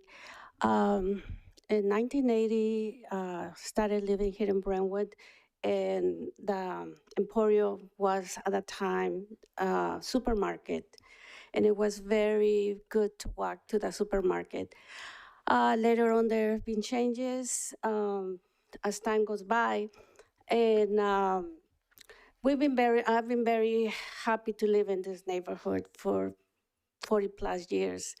I hear about the changes, and I'm not really sure, but I think that it should be thinking about the impact in the neighborhood. Is it gonna be good for our people that we live there? Yeah, I understand the person that's the owner is doing a good thing in his other businesses, and I'm sure they're very good at it. But I still am concerned for the families and our families that we live in the neighborhood. So let's think about it, or whoever is gonna make that decision. I'm not to judge who wants to go and dance, or we all have the right to have a good time, but is the location the best thing? Can this project can be moved somewhere else without leaving the city? Is our schools, it's gonna be good for our schools, for our neighbors, and hopefully we can have a good family environment still, and not turn it into nightlife. You know, we have some nightlives already here in downtown, and there's some issues, but still, hopefully that's some growth to be a bigger issue for all the neighbors because it was not meant to be like that. So hopefully everybody's happy with the outcome, but who's going to impact is whoever lives nearby, and the children especially. I'm thinking of that. What are they going to see? Thank you. At this time, I have no further speaker cards for those here in person. We're going to go to Zoom. So for those that are in Zoom, if you'd like to speak, please raise your hand. First speaker is Marisol Valles. Hi, thank you so much. I'm a Brentwood resident, and I would like to ask that you please deny this applicant's request so we can keep Brentwood in compliance with the downtown specific plan. We have worked so hard to maintain. The downtown specific plan says no to adult-only businesses. The owner and realtors say they will have food at all times. However, you have to take their word for it since it's not mandated in a 48. A 48 is only 21 and older, period. No one under 21 at any point of the day can go in. No food has to be served, period. And if a new owner comes after Vinnie's, they may not abide by the rule that they're saying they're going to do. So we have to understand that the 48 stays with the land, not with the owner. Other places downtown have full bars, so I'm just curious why we're allowing or even talking about this 48 and not a 47. I think there's other places downtown that if you're over 21, I think it's 9 or 10 o'clock, they start IDing people at, I think, La Fuente or 311. So why can't we do a 47 or talk about other options? And why are we even talking about a 48? The Emporium currently, well, they had music. So it's kind of confusing why it's so different. If they want the full liquor, let's talk about full liquor, but have it with full meals as well. Only one place in all of Brentwood has a 48. Why add more? Other cities like ours only have 148. No other one has more than 148. Vice Chair Floor mentioned folks walking around during the farmer's market, but remember, the owner says he's not open until 11. So it won't really affect all hours of the market. Folks at the farmer's market won't be able to go into this new location. The other point is we are short on police. This will create additional calls. This shouldn't even be considered until we're fully staffed. I asked before at other meetings, but what is the call log during the evenings here in downtown? And how are we currently staffed? And I know the police currently spoke earlier today and they said we're short 10. So why are we even discussing this if we're not even fully staffed with the police force? The downtown specific plan states specifically, and this is in the plan, music venues, dance halls, billiard rooms, not serving alcohol beverages or those serving alcohol beverages until 10 p.m., provided this activity is clearly ancillary to food service. So they're not following the Brentwood residents and what the staff works so hard to build. And why would a venue with no issues need 10 to 12 security guards? Can you look at their liquor license? Because that makes me believe they must have issues. 10 to 12 seems extreme when I think I've been at Crown and Crow and I've only seen one. Please deny this applicant request to stay in compliance with the downtown specific plan we have worked so hard to maintain in Brentwood. And remember, last week when the council talked about the Grove, they said no 48s. So please, we don't need another 48 in Brentwood. One is plenty. Thank you.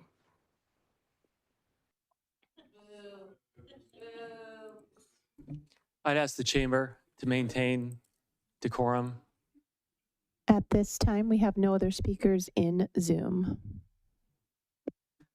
Okay.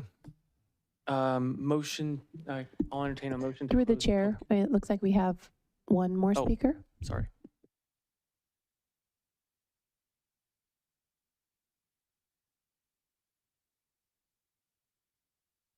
Virginia Mitchell. Good evening. Thank you for having us here today. I helped out at Brentwood Emporium working the front door, so checking in tickets.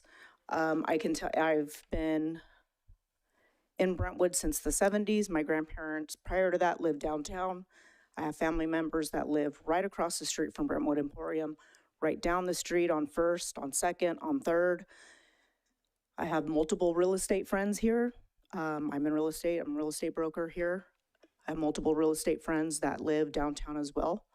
A lot of my clients that would like to live in Brentwood prefer to live within walking distance of Brentwood downtown because they get to enjoy something that they don't have to drive 45 minutes away to go see. This is something that they can go and walk to. We also have I'm a mother of 3. I have the option of going to a family-friendly kid environment. I also have the option at my discretion to go somewhere where I can enjoy my time with other adults and not have kids running around and being a tripping hazard. Not saying that that happens all the time, but it is very well known to happen.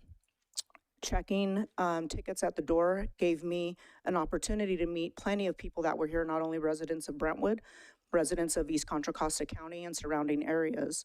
One thing that they were so excited to see was when Jeff opened up Brentwood Emporium and were brought in large acts that are known not just in California, but known across the country that don't even perform in California most times, came out and performed at Brentwood Emporium. And yes, we were in competition with Vinnie's on getting the acts. So as a resident, as somebody who frequents downtown Brentwood, knows many of the business owners and have been going there since I was 21, I can tell you that we were excited to find out that Vinnie's was putting in an offer to purchase Brentwood Emporium.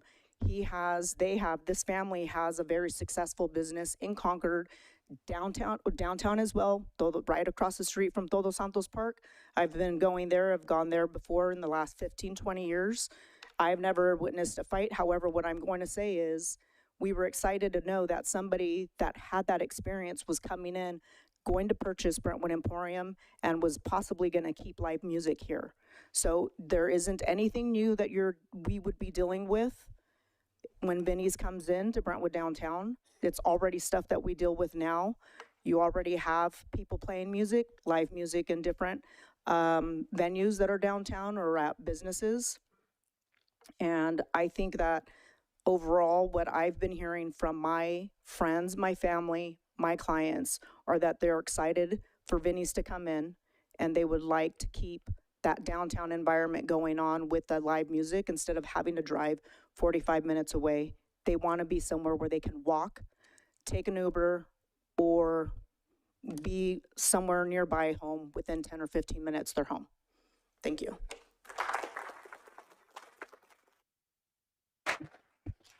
Nick Wright. My name's Nick. Pretty much have similar sentiments to everybody else here. But for what it's worth, I've lived here for 5 or 6 years. I live right behind the Emporium. In that time, I never seen any type of issues, anything in the parking lot that would raise any concerns for myself. I work construction. It means I'm getting up early. I'm a light sleeper, so any type of late, loud music, that's usually the type of stuff that's gonna kind of push me the wrong way. Again, all that stuff said, never had any issues. The Emporium's always been nice, clean, respectful people. I do love the fact that I can stumble out of my back gate and there's always something to do. Again, people are coming in from across town. I mean, it's right there. It's great. Again, it's always been nice people, never any issues. And I've never met Vinnie, but it sounds like they're doing all the same stuff. And again, I mean, if he's got all the security, I'm not. That doesn't concern me. If anything, it kind of gives me a little bit of ease in knowing that, look, these guys, they kind of speak softly, carry a big stick. If people know that security is a it's a serious thing, and that this isn't the place to come and fool around. It's a place to come have a good time, relax, enjoy yourself, enjoy time with your friends, not, you know, start a bunch of riff-raff and all this other stuff. So again, I support what they're doing.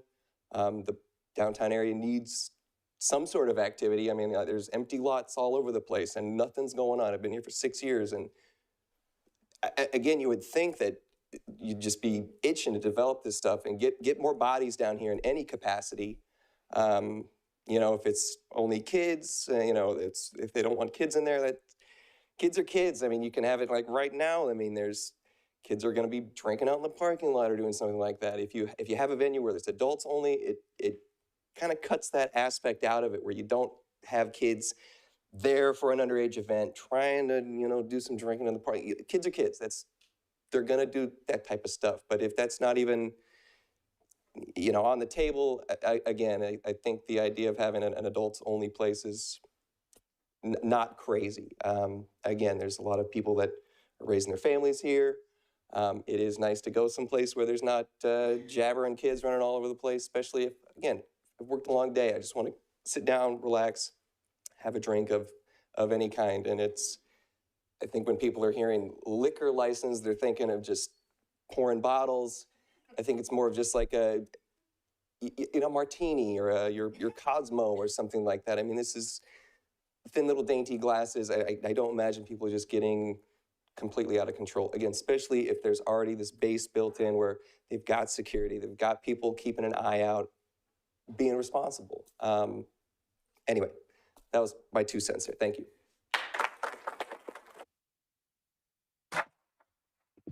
John Baldridge. Hi there. I'm John. I live here in Brentwood. Also play in a band, and so live music as such is you know, important to me. I just want to point out a couple things. One is that we've lost a lot of live music venues around this area, and I think I'd hate to lose another one. I want to see that keep growing and thriving. So on that note, I want to kind of just drill into a couple of things that were brought up. One is the noise issue. I think is completely irrelevant, just in the sense that there were already bands playing at the Brentwood Emporium. There's nothing in the difference in license that would change anything as far as the noise quotient. Some of the bands that played at the Brentwood Emporium, System of a Clown themed metal. We had the Exploited was here. We had Long Beach Dub All Stars. These are very loud acts, right? So I mean, there's nothing that changes from having that continuity. Personally, I think the continuity is actually good. You know, kind of people get used to going to a certain place for a certain thing, and we can kind of keep that going if if it doesn't sit idle too long. So that's one thing. The noise thing I think is completely irrelevant. The other thing I want to expand. Mr. Johnson, I believe, asked a really pertinent question earlier about where's the closest venue that has the same type of license. Other people have mentioned the Crown and Crow. What I didn't hear really specified there, like maybe 1,500-foot walk away from one another, and the Crown and Crow also has live music as well. And I think like nobody would come on a Zoom call and say that, we only need one restaurant downtown, right? Because when you have businesses of the same type, you get people down there, they walk around, they can go to different places, they can go see some live music, they can go have a drink, they can go to a restaurant. All those options are available. So, yeah, so just wanted to address those couple of points. Thank you so much, and hope you approve this.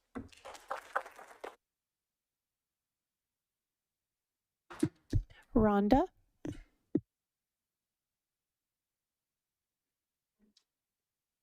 Good evening. So I am a person who produces line dancing shows all around Northern California, and I've been in the Brentwood area for probably 12 to 13 years. I currently teach out in Orwood here in Brentwood, and when it was Harry's, that was one of my venues, and I work for Tammy Zucker, and I also work for Vinny at Vinny's in Concord. Because we have dance night on Tuesdays, and I co-hosted that occasionally with another gentleman that teaches there. And I feel like Brentwood, this is a building that, it's unfortunate, like the prior owner was up here talking about how it's a struggle to make it work. I mean, let's be real, if you can't have a full bar menu, you're gonna sink. You're not gonna swim. And I hate to see this beautiful venue sitting here rotting away when we have somebody that's willing to come in here in this community and make this a spectacular place for the whole community. And as you can see, we have a lot of community support. There was a woman that was talking about, oh, the security, why do you need? Well, the security amount of people is based on how many people you plan on entertaining in your venue that night. If you've got 100 people, you need so many security guards per 100 people. It doesn't mean you're going to plan on having a big riot and you need all these security. That's just absurd to start with. So some of these people need to really get a little bit of a clue before they come up here and start talking about stuff like that. Because unless you work in this industry or this business, the side of it, you don't understand it. I work at restaurants that are family friendly. There's young people, and at 8 o'clock, all the young people have to leave, and it's only adults after 8 o'clock or whatever, 21 and up or whatever else. My point is there's a way to do it that it can work for everybody. To just shut it out and say, oh, we're not doing it because, whoa, we can't get another liquor license. Oh, God forbid, we need one more in the area. That's ludicrous. We have enough responsible adults. You can go there and get drunk on beer and wine if you're going to get drunk and not be responsible. You could do it at home. You don't need to go sit at the Emporium to do that.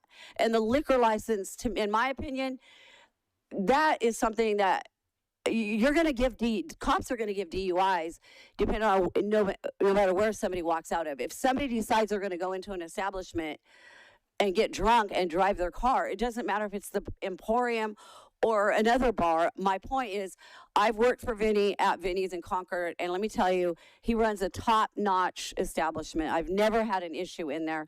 And while I was at Emporium, it was a beautiful place, and I would absolutely love to see the community embrace this and have another option in this area to do fun stuff for people of all ages, hopefully, right?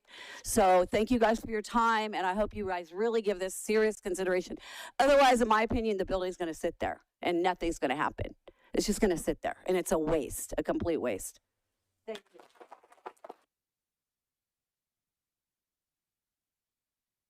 Moises Talavera.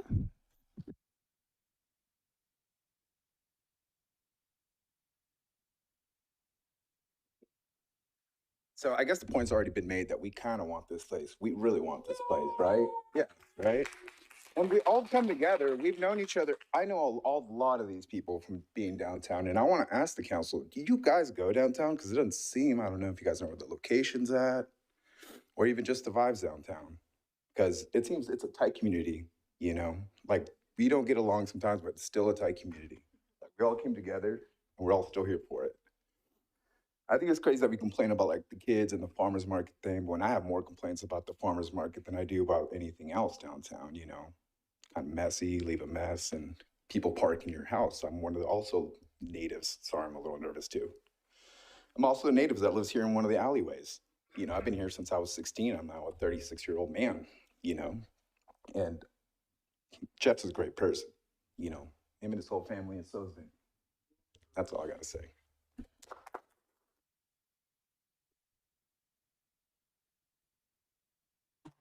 At this time, we have no other speakers here. Back to you, Chair. Can we, anybody left on Zoom? Just by any There's no hands raised in Zoom, but if you are on Zoom and you would like to speak on this item, please raise your hand now.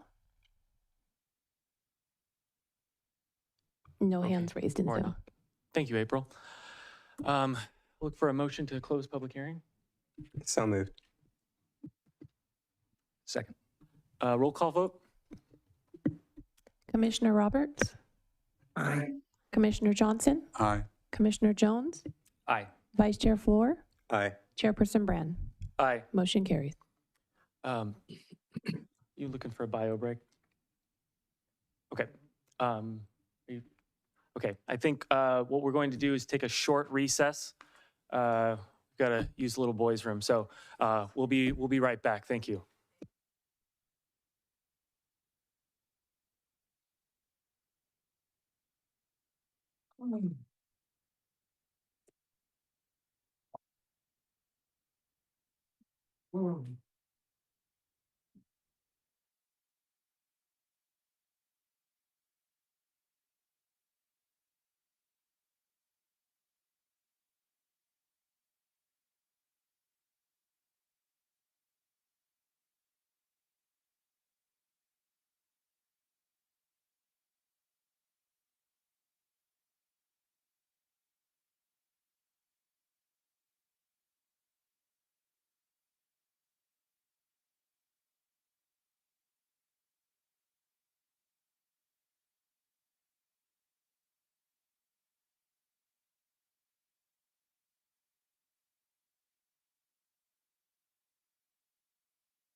All right, thank you everybody for waiting.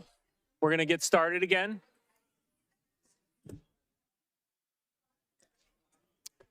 Attention to the chamber. We're gonna get started again, please. Security. Now we need the security. Folks, if we could find our seats, we'll get started again. Thank you. Okay, now that we've resumed completed public comment, we will move into discussion. So I'd invite one of our commissioners to lead us off. Any volunteers? Oh, sorry, is Commissioner Roberts online? I totally forgot.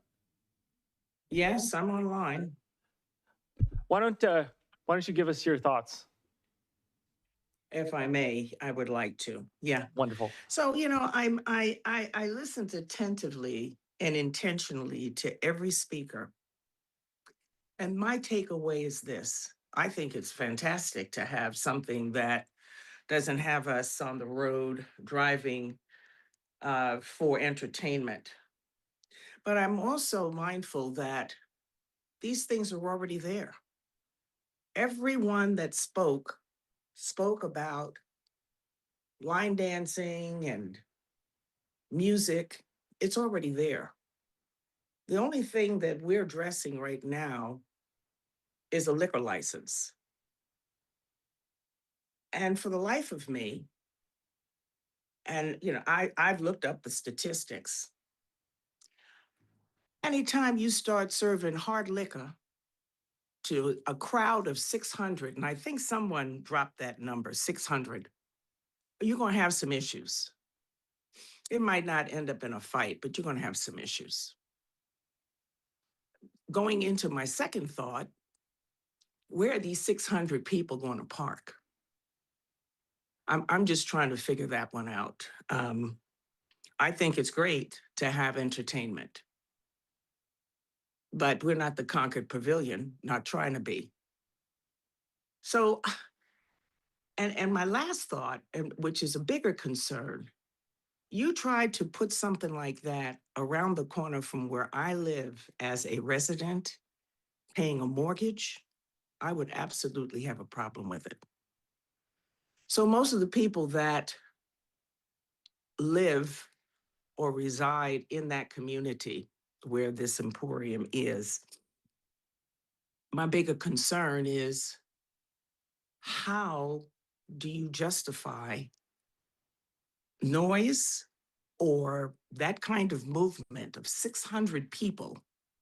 And I know that that's a one-off, but based on what the gentleman communicated, and I was listening intentionally, that's a lot of people. I wouldn't want that in my neighborhood under no circumstances. Not at 11 o'clock, not at 12 o'clock, not at 1 o'clock. But then again, it was communicated that you're already doing that. And the only difference is we're now serving spirits. So I'm a little confused about the bigger issue. If you're already doing all these things, I don't see how it's not already a success or cannot already be a success. Are we saying that it can't be a success? You can't have these wonderful events without serving hard liquor? I'm not sure about that. I'm just not sure about that. And when it comes to the Brentwood plan, you know, we go out of our way to reach out to the community to come in and provide us with their feedback before we put these things in writing, before we actually make this conditions. And I don't recall anyone, especially those that came before the commission and spoke about how long they'd been in Brentwood, providing feedback that would disallow clubs in the community. Had they, it might have gone a different route. So, you know, I look at the whole thing and I'm thinking, okay, times have changed. I get it. I do get it. But I don't know that I'm ready for an impact like that in a small community or a small neighborhood like the one we're speaking to. I do believe the gentleman has had some great success in Concord, but we're not Concord, we're Brentwood. And there's a big difference. I'm not so worried about security. I like the fact that the security is in place. I guess it needs to be when you got 600 people rolling in there from other places. I'm just concerned about the folks that have been there, that live in homes, that live in that community, and what they're going to have to endure with cars trying to find parking spaces because that lot's not going to hold 600 people. Not at all. And what is going to happen when the crowd lets out? It's a lot. And I don't know that we have the bandwidth in Brentwood to bring that kind of entertainment in. Not against it, but the size of Brentwood in that neighborhood and what we are talking about, I am concerned. And like I said, I'm a long-term resident myself, and if you tried to bring that in the back of my house, I would be up in arms. I'd be up in arms. As somebody that's paying mortgage, I would be up in arms. So that's my takeaway. I do believe that we need an adult environment to go to, and I believe that there are two already coming into our community. As a matter of fact, we voted on it, and they are coming into our community. One's for jazz, and another one is we just voted on one. So it's not like we're shutting down this type of entertainment. I don't believe we're doing that at all. But my concern again is the size of the venue and what that brings to the community at large. That's my concern. That's all I have to say. Thank you, Commissioner Roberts. Commissioner Johnson.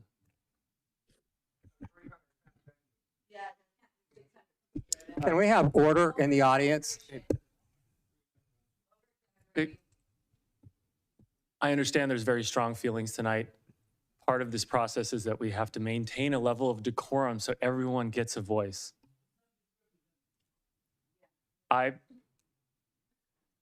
Eric, the occupancy of the current Emporium, I was curious about that because I didn't hear that 600 number, so I did want to clarify that. Yeah, I don't know if we have that on file, sir. I don't have that information. I can see if the original use permit had it in it, but I don't recall seeing that previously. Okay, ma'am, what? Please, we need quiet. We need quiet in the chamber. Thank you. So let's just, I guess we could assume that it's 299 from our current owner. I'm fine with that assumption. So sorry, Commissioner Johnson, go ahead. So I guess I'm really conflicted, to be honest with you. I see, I understand why people would want to have a venue where they, adult entertainment, where they can go out without their kids. I also understand that the business, I've been here for 26 years, and I've seen that location struggle through, various owners. So I understand that maybe the current location, where it is, and the current ABC license may not support, I remember when Sticky's Chicken and Ribs was in there and various things, various things. It may not be able to support the business long term. So there, or at least that type of business. But I also understand what we have, with our downtown specific plan and what the goals are there. So I'm really conflicted. I think that we do need a way to bring people to downtown, have draws, not be able to not have to go outside our city if we want to do something. So right now, I'm conflicted about it. I think that it sounds good, but I want to know, I guess maybe from Sarah, just supposing we did do this, what recourse would we have? Because if we do allow a 48, right, what restrictions can you put on it? Number one, what can we do? And then number two, let's say something did happen or it wasn't working the way. What options do you have to rescind it or is it, one and done? Just kind of those type of questions. Sure. So we could talk about a variety of different conditions of approval that you could put on there. Christy might be able to speak a little bit more to like the legal aspects of what we're allowed and not allowed to put on, but typically we could apply numerous amounts of conditions of approval and make sure that the applicant would be agreeable with them. If it was granted and let's say operations are becoming of an issue and we want to look at the CUP again, there's always a standing condition of approval of conditional use permits where you would be able to review it. And I mean, there is a process to revoke a CUP, but that is very difficult to do once a CUP is granted. But there is chances to, go back and look at it again, review it, and see if you want to modify conditions of approval, things like that. There is a process to revoke, but the process is quite challenging. I don't know that I haven't seen one be revoked here yet. Christy might be able to speak more to that as well, but.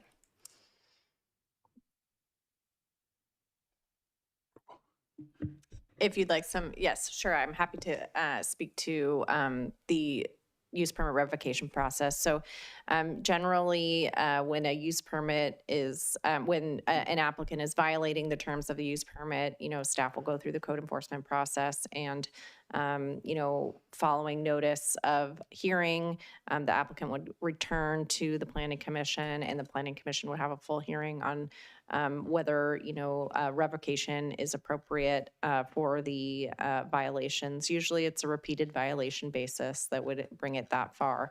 There are certain findings that you would make in order to revoke the use permit because, as Sarah's noted in her staff report, the use permit runs with the land. So it is an entitlement that we, don't take lightly, and we would, your commission would approve it, with conditions. And if it were to be, if you were to call it back for revocation, there is a full public hearing process that you would go through in order to do that. Somewhere I missed it, the hours of operation? Sure, the existing hours of operation, they're allowed to have live music until midnight and alcohol sales till 1. No, I'm talking about like during the day, like what time would they open? Oh, what time? Let me look at what the approval is. I just want to make sure I speak 11 a.m. correctly on what the approval is. Because that they're not modifying that. That's under the original condition of approval. So let me just look at that. Give me just a second.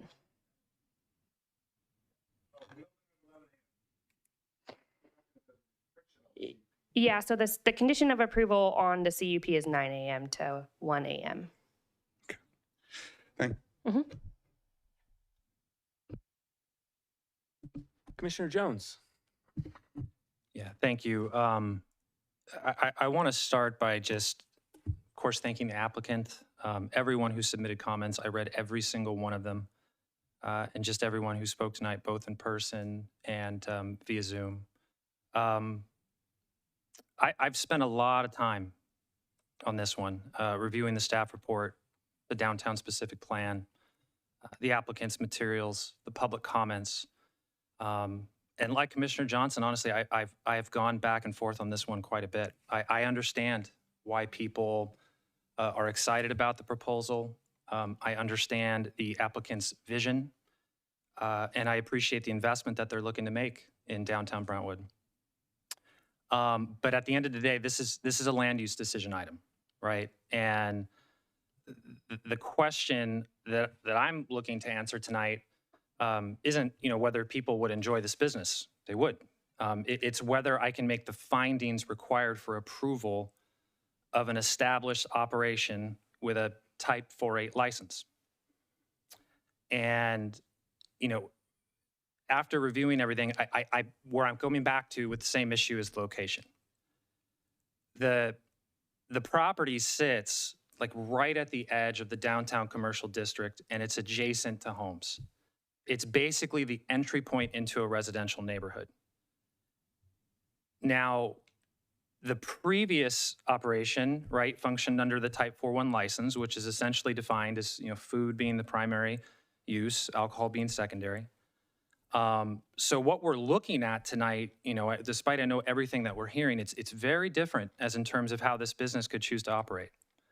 Now, the applicant, very straightforward about wanting a Type 4.8, explaining why, wants to make it a 21 and over operating model. I understand the business reasons for that. I respect them. And, look, we've also received a lot of comments in support of the applicant. We've received, the letters of recommendation. We've heard from people who've, had very positive experiences with the business and the operator. And honestly, I don't have any reason, to doubt any of that.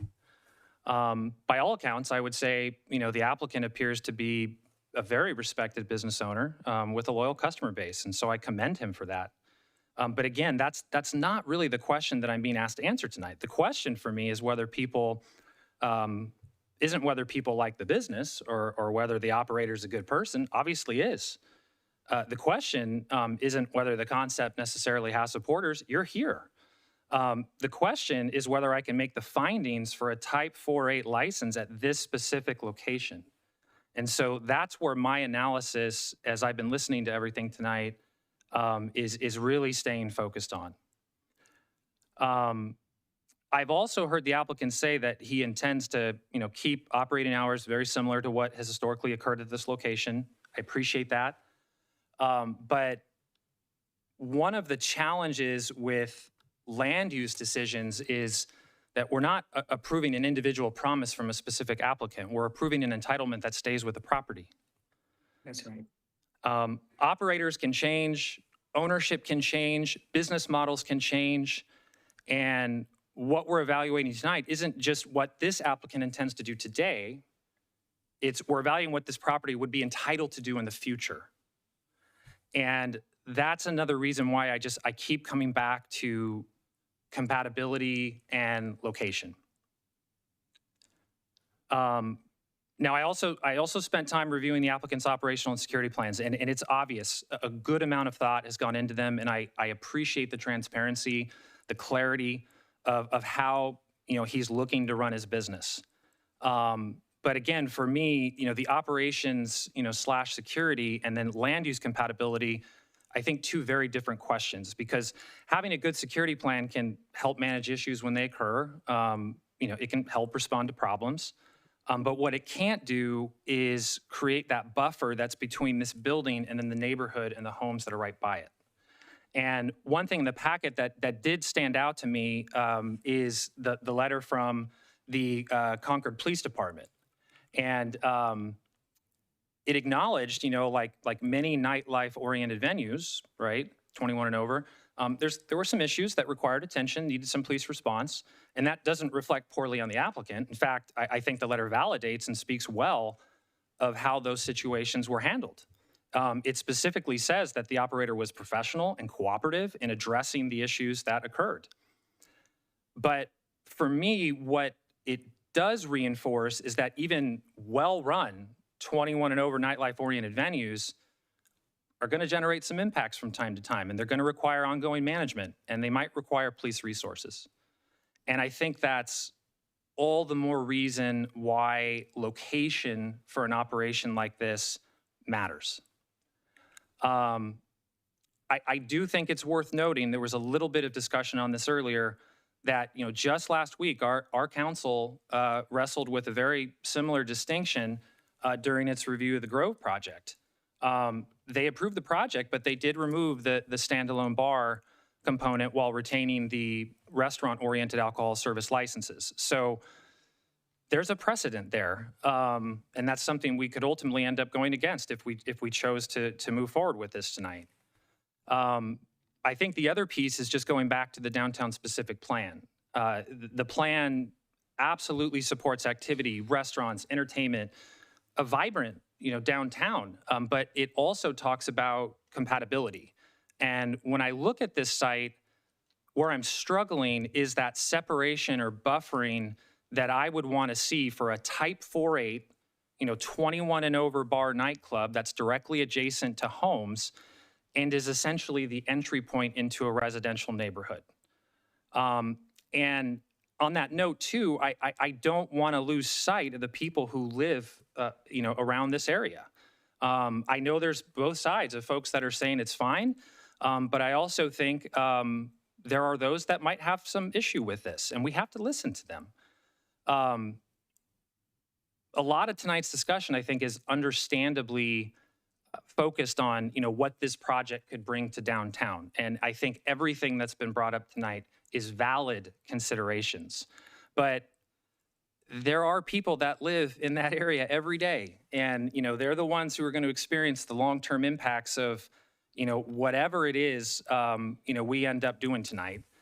And, one thing that I've learned in just land use planning is that, we're usually at our best when we're making decisions that prevent conflicts before they occur, not trying to solve them after they've already become problems. And because once issues arise, we're often left just trying to manage the impacts rather than avoiding them in the first place. So I think part of our responsibility is really tonight is looking beyond today's operator, right, today's neighbors, today's circumstances, and asking whether a particular entitlement makes sense for this location over the long term. And that's why I keep coming back to just compatibility and where I can make the findings for this location. We want to make downtown. We want to keep it active. We want it to be successful.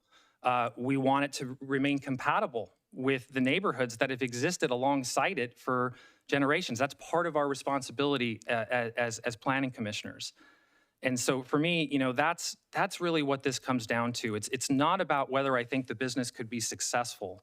I know it could be, but it's more making sure that we're doing the right thing from a long-term standpoint and thinking about not just this current operation, but future operations. So the question, I think, is whether I can make the findings for a type 4-8 license at this specific location. Everything before us tonight, I'm not there. I'm open to more discussion on it. But I think it's important to, I think, share those things that are going on because this is complex and this is something that I know people want, but I also have to look at location and compatibility, and I have to look at the downtown specific plan, and I have to look at what was just recently done literally a week ago by our city council. All of those things have to be taken into consideration when we make a decision like this. So I'm open to more discussion, but at this point, I just can't get there. But I'd love to hear more about what my fellow commissioners have to say and keep the discussion going. So I'll stop right there. Vice Chair. Oh, my goodness. Okay.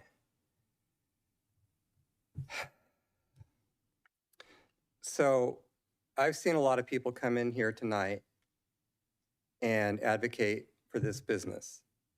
And I understand why. It's an exciting business. Vinny's in Concord is great. Vinny's a great entrepreneur. He takes care of his business and he manages it very well. And obviously a lot of you are having a good time there. I think that when you were solicited to come down here, I think there were a lot of things that you were not told. I think there's a lot that happens here that's not top of mind for you. And so I want to talk a little bit about what the Planning Commission is and what we do for Brentwood. The Planning Commission makes zoning decisions. We don't do the zoning. If you want to rezone, you got to go to the city council. What we do is we look at the zoning that exists and we make decisions based on that. And that is what we make our decisions based on. It's not whether or not I like Vinny. It's not whether or not I like music. I've been going to rock shows since before most of you were born. I don't have anything against music. I don't have anything against going to a venue and having a cocktail. I was on a cruise ship last week. I don't have anything against any of that. I have no bias on this either way. What I have is a deep and abiding respect for the downtown specific plan, and I bet most of you don't even know what it is. The downtown specific plan is a specific part of the general plan. Every city in California required by state law to have a general plan that guides the zoning, guides the development, guides the growth. We must conform to the general plan. It is not optional for us as a body. The general plan has taken certain areas of the city that deserve a special focus and made special plans. These are separate documents, but they are part and comprise the whole zoning for the areas where they are in effect. We have a downtown specific plan. The site of this business is inside the downtown specific plan. And we will conform to the downtown specific plan. And I'll tell you why it's important. The specific plans are so important that the city, when they create those plans, they have multiple public meetings. We invite the public to come down, participate with us, talk about what they want their city to be. These are people that are already here, they live here, they have their residence here, they've made lives here, and they have a right to have a say in what they want their quality of life to be. And I invite every one of you who is a Brentwood resident to come the next time we do the review, which should be in a couple of years. It's getting pretty long since the last one. So anyway, the downtown specific plan has a very clear vision for what downtown is. And there is a staff report related to this item. It's been publicly available since last Thursday. I don't know how many of you have been able to see it. I know that it was published online at one of the blogs and Facebook. So hopefully you've had a chance to look at it. There are multiple reasons why this should not be done at this location. The gist of it is that the downtown specific plan envisions a downtown that is family friendly. That is just the beginning and the end of it. It's written down in paper. It is the law in this city. We cannot just sit up here and go, you know what? These great people came down here and they want this business and they like it and they see it as a benefit for us, and we cannot make a decision based on that. It would not be legal and it wouldn't stand. What we can do is look at the downtown specific plan, determine whether or not this request is conformant with the downtown specific plan. I want to talk a little bit about some of the things I've heard tonight. Lieutenant Thompson spoke to us, thank you, sir, and did mention that calls for service are likely to escalate. You heard that there are 10 vacancies for police officers in Brentwood. That's not a small number, and it's not because we don't have them in the budget. They've been there for several years. It is really hard to get police officers to come and work in your city. We have a real shortage. It's a crisis situation for us. So we are sensitive. I don't know, if you think it's important or not, or if we're being histrionic or whatever you want to say.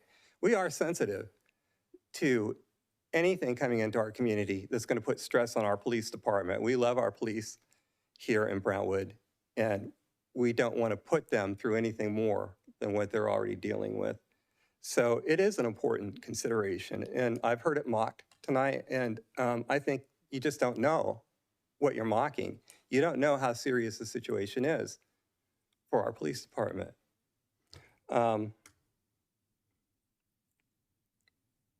the idea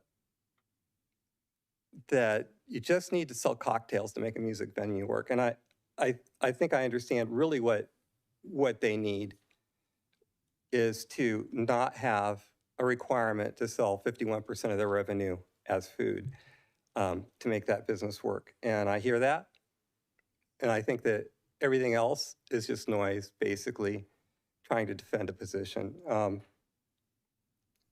But it's not something that I can make a ruling based on that, whether or not the business can survive the model without that 48.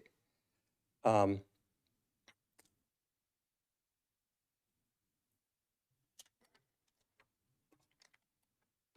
heard somebody stand up and say, gosh, we've had more fights at Crown and Crow than any place in town, as if that was a justification for us writing another liquor license.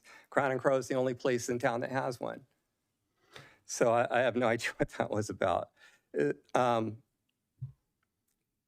I don't know that it's true that no business can survive at that location without serving cocktails. Maybe a music venue cannot survive at that location without serving cocktails. But I can tell you, downtown Brentwood is full. The businesses are pretty much all leased out. People are standing in line waiting to get a spot in Brentwood. We have a lot of foot traffic in Brentwood. Years have gone into making it that way. And if you want to be a part of this business community, then you need to conform to the standards of this business community. We're not going to just welcome you in because we don't have enough businesses. We've got people waiting to come in. So, thank you, but we're fine.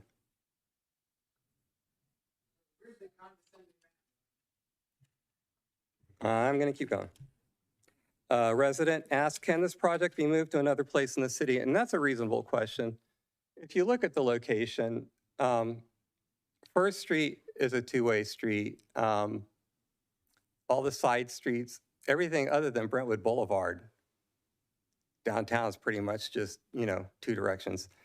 We're not really set up to have our downtown be the kind of location like in Concord. I used to live there. They had Todos Santos, but there's 4 lanes running all around it. We're not set up for that here at that location. There are other areas in town where we have arterials and would be suitable for this kind of business. And I can tell you, I don't have any problem with this kind of business. I just don't think it's conformant with a downtown specific plan as I read it and as staff reads it. And again, the point has been made, but I'll make it again. A conditional use permit is not a permit that is granted to the owner. It's not granted to the operator. It is applied to the building. So we might have confidence in Vinny, but Vinny's not going to be here forever. I can tell you, I'm old. Life moves fast. People come, they go for so many different reasons. Vinny might not be here tomorrow. I'm sorry, but it's just true. And then we've got a liquor license at that spot, and who knows who's operating it, but they'll operate it to the best way that they can make a profit, and they may not be the best thing for our family-friendly downtown.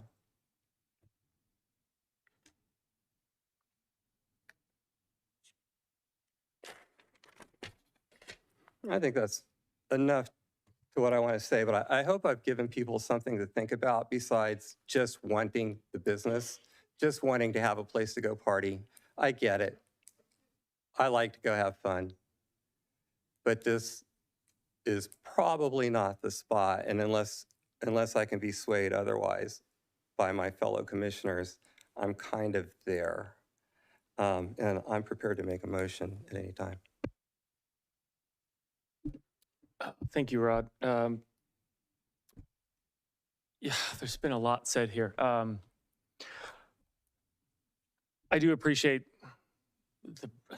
the just breadth of information that we've taken in here with respect to this project.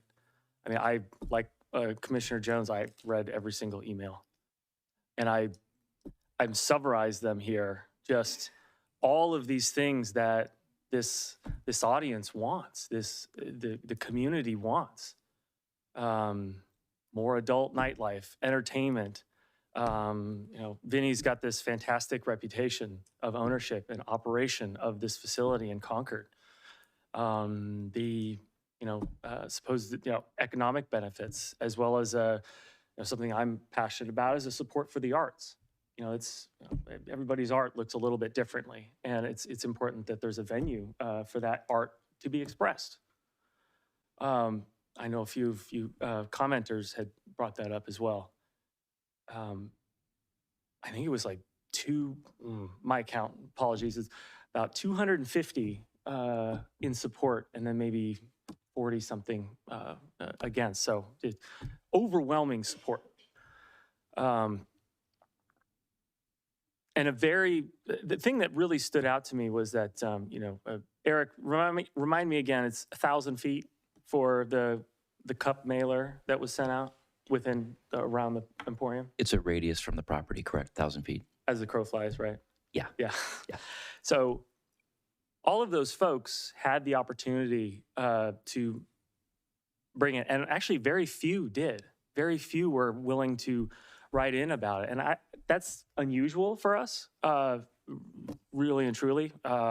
We've, at least this commission has never seen this level of response in general. And I just, as a member of the community, I sincerely appreciate all the input that all y'all have.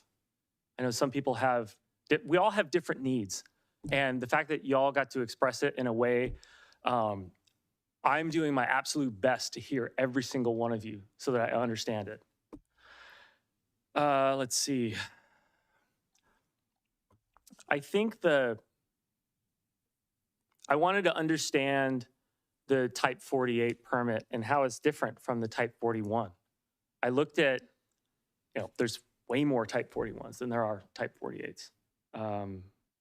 600 and 50 something, don't quote me on that, all around. Because it's a bit more, I don't want to say that. It's accessible because it's just a restaurant. You have a restaurant and you serve beer and wine with it, maybe, and where that's not the alcohol isn't really the primary component. We know that alcohol sales are one of the primary margin points for businesses like this. It's difficult when you're making restaurants now. You're our business guy. What is it? 1-2% overall margin? It's pretty minimal, right? Oh, okay. Well, so a sort of diverse set of products is very valuable to a business, particularly in this economic climate. So all that to be said, compared to the 48, the 48s, there's 10% comparatively. There's about 60 in all of Contra Costa County.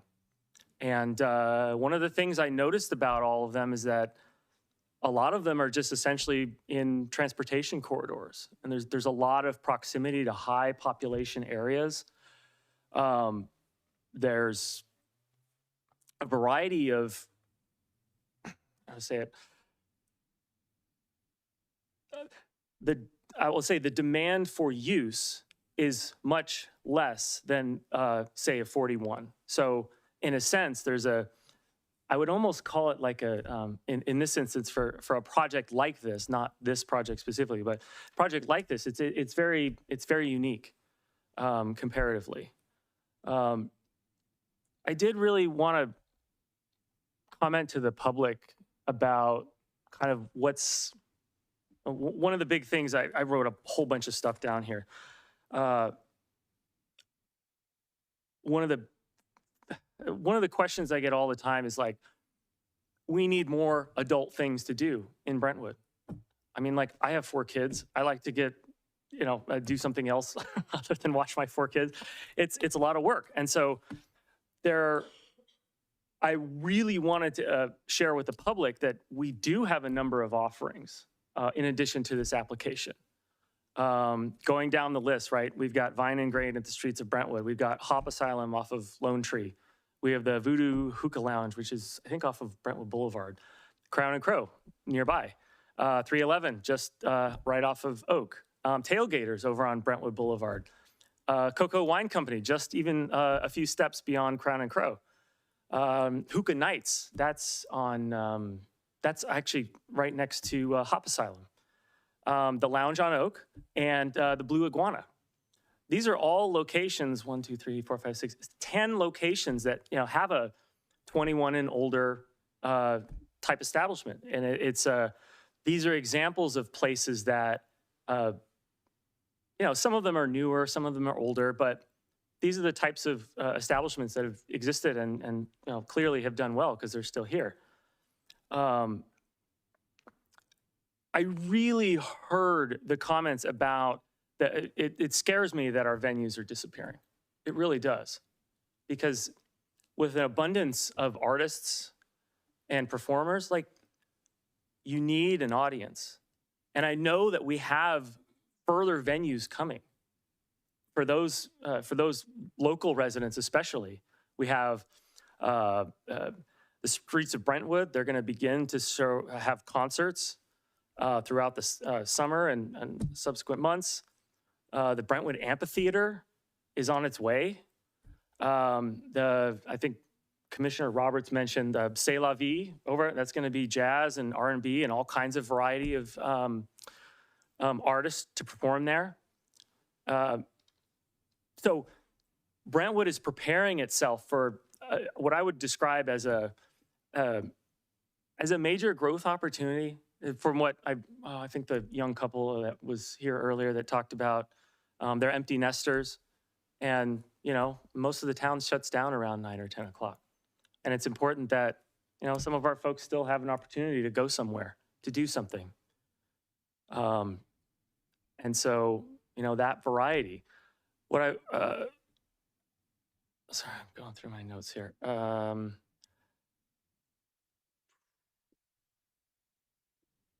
So I did want to return to the 48 specifically, and what's been said here, at least I don't want to mischaracterize you guys, but what's been said here is about this permit follows the land. And so in a sense, the land is the primary anchor for this application.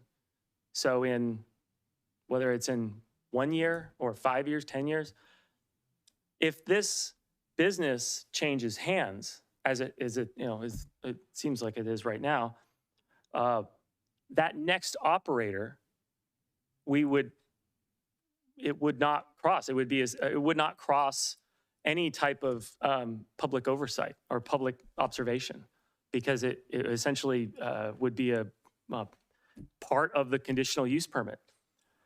And I think in knowing that,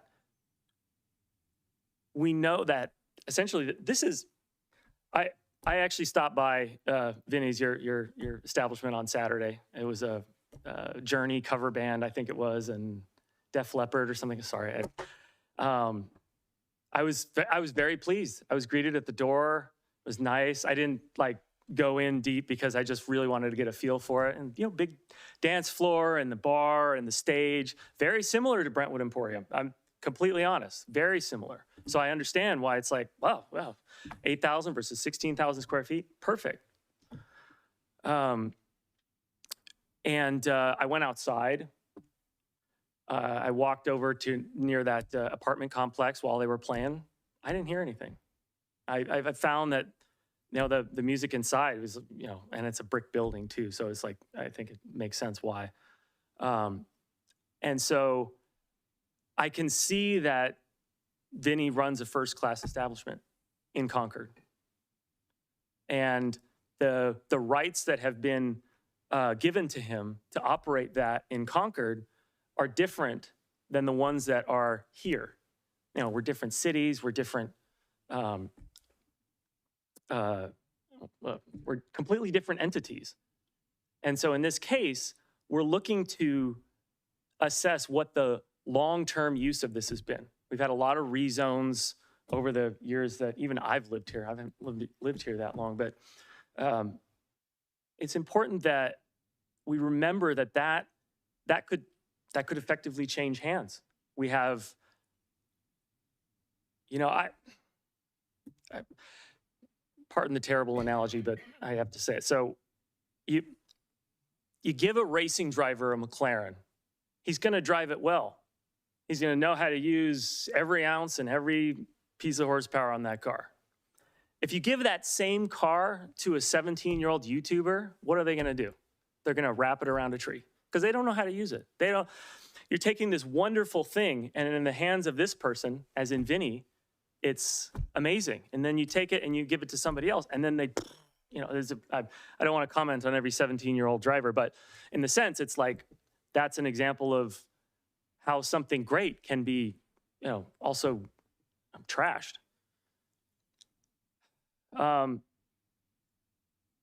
This is an extremely conflicting item because I feel like there's a duty to the residents. And I know one of the things that we do here is we value Brentwood residents' input in a way that overshadows a lot. And in this case, we just didn't get a whole lot of feedback. But to Commissioner Jones's point, ultimately, the land use is the most important part of this conversation. I think you hit the nail on the head with that one. And so, if this commission feels comfortable with handing the keys off to another operator with the way that this, maybe not carbon copy of what this project looks like, then you should approve. But if not, if you have any hesitation, that's the lenience towards the denial. And I was hoping that either Eric or Sarah could kind of like walk us through what this application process has looked like for the applicant and how we've arrived at the staff recommendation for, the staff recommendation for denial. Now, that doesn't mean that, we just deny it because staff recommends it. We often disagree with staff. It kind of, I don't know if it takes you guys off, but like we often disagree. And so I think it's important that y'all understand. I mean, Vinny probably knows because he's been doing this, but maybe Sarah, you could articulate it a bit better. Yeah, are you looking for kind of just the conversations that Vinny and I have had regarding the use and how we've gotten to the proposal today? Is that kind of what you're looking for?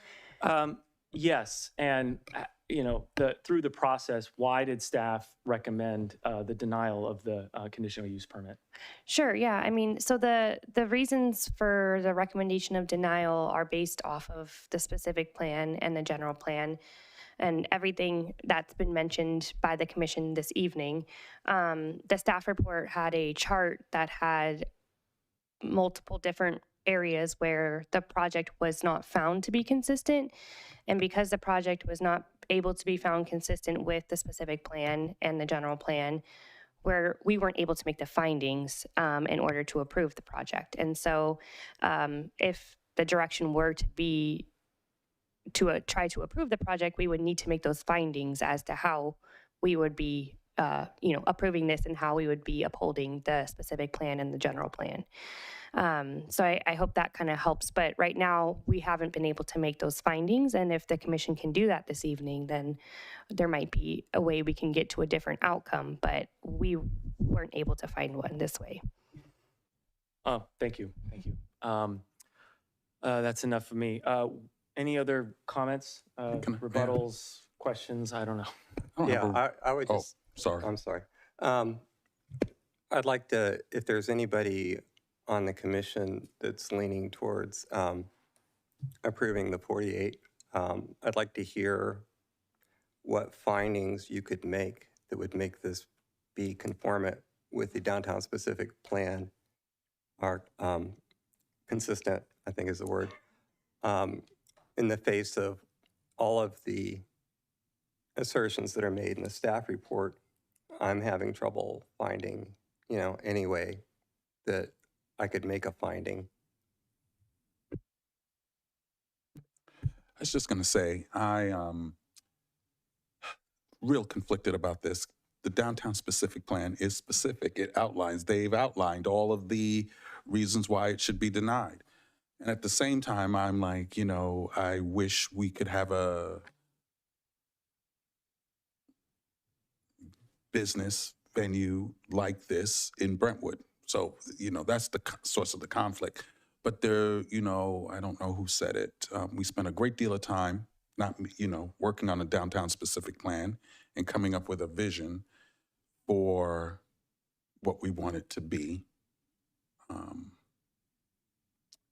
And I know that we sometimes give exceptions, on various things, various COPs. But for me right now, it's out there. We have that plan. I can't argue with the specific findings. Cannot argue with them. I wish there was a different way for me to, for us to have a business there or a business like that here. But I don't know. You can't argue with this downtown specific plan, unfortunately, right now. That's where I am. Just for clarity, this might be a question, Christy.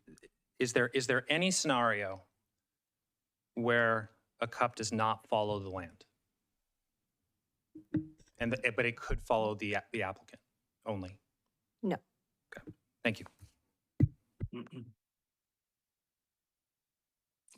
And if I may, I do think, and I thank Commissioner Jones for keeping us on track. It's really important, and no disrespect to what it is, the desire of the community and all that. But the specific plan and the cup is there for a reason. And as I indicated earlier, we do not create these plans on our own. We really do invite the community to come and voice their feedback, their opinion on what they think their Brentwood should look like. And for the life of me, I cannot recall feedback supporting this type of event or venue. But beyond that, it's been said and repeated, and I do agree that I'm sure Mr. Vinny is an exceptional entrepreneur. I'm sure that he has in Concord is run magnificently.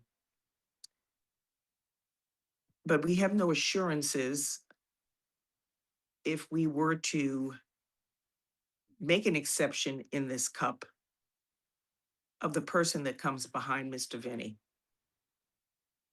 And that is a big unknown. And that's why we have CUPs. That's why we have a downtown specific plan to stay focused until such time presents itself for us to reevaluate. So for me, it's clear that for no other reason, the plan is there for a reason, and I'm going to stay by the plan. It's the law. And as a commissioner, I'm here to uphold it.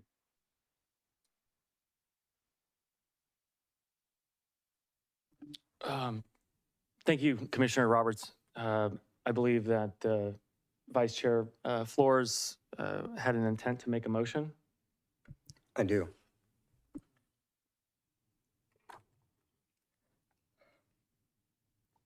I make a motion to adopt resolution number 26-014 denying CUP 16-008-A1. Do I have a second? I second. Okay, roll call vote. Commissioner Roberts, Aye. Commissioner Johnson, Aye. Commissioner Jones, Aye. Vice Chair Floor, Aye. Chairperson Brand. Aye. Motion carries.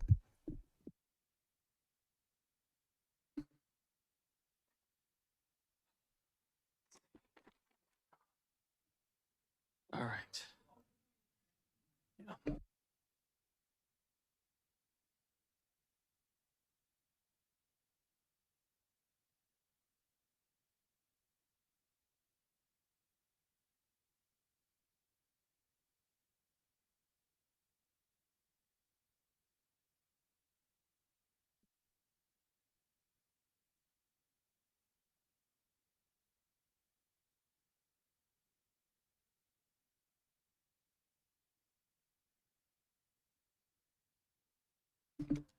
Moving on to informational reports from committees.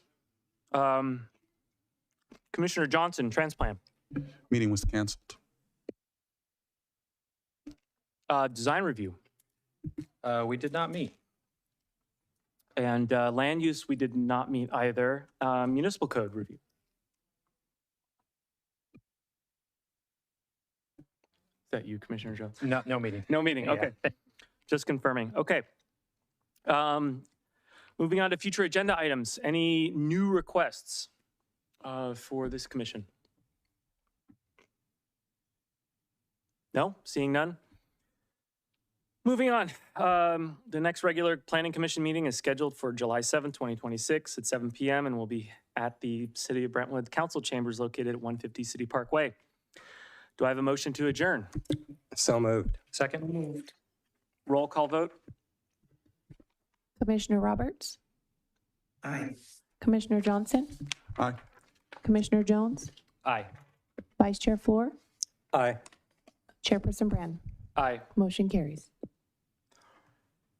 We are adjourned. Okay.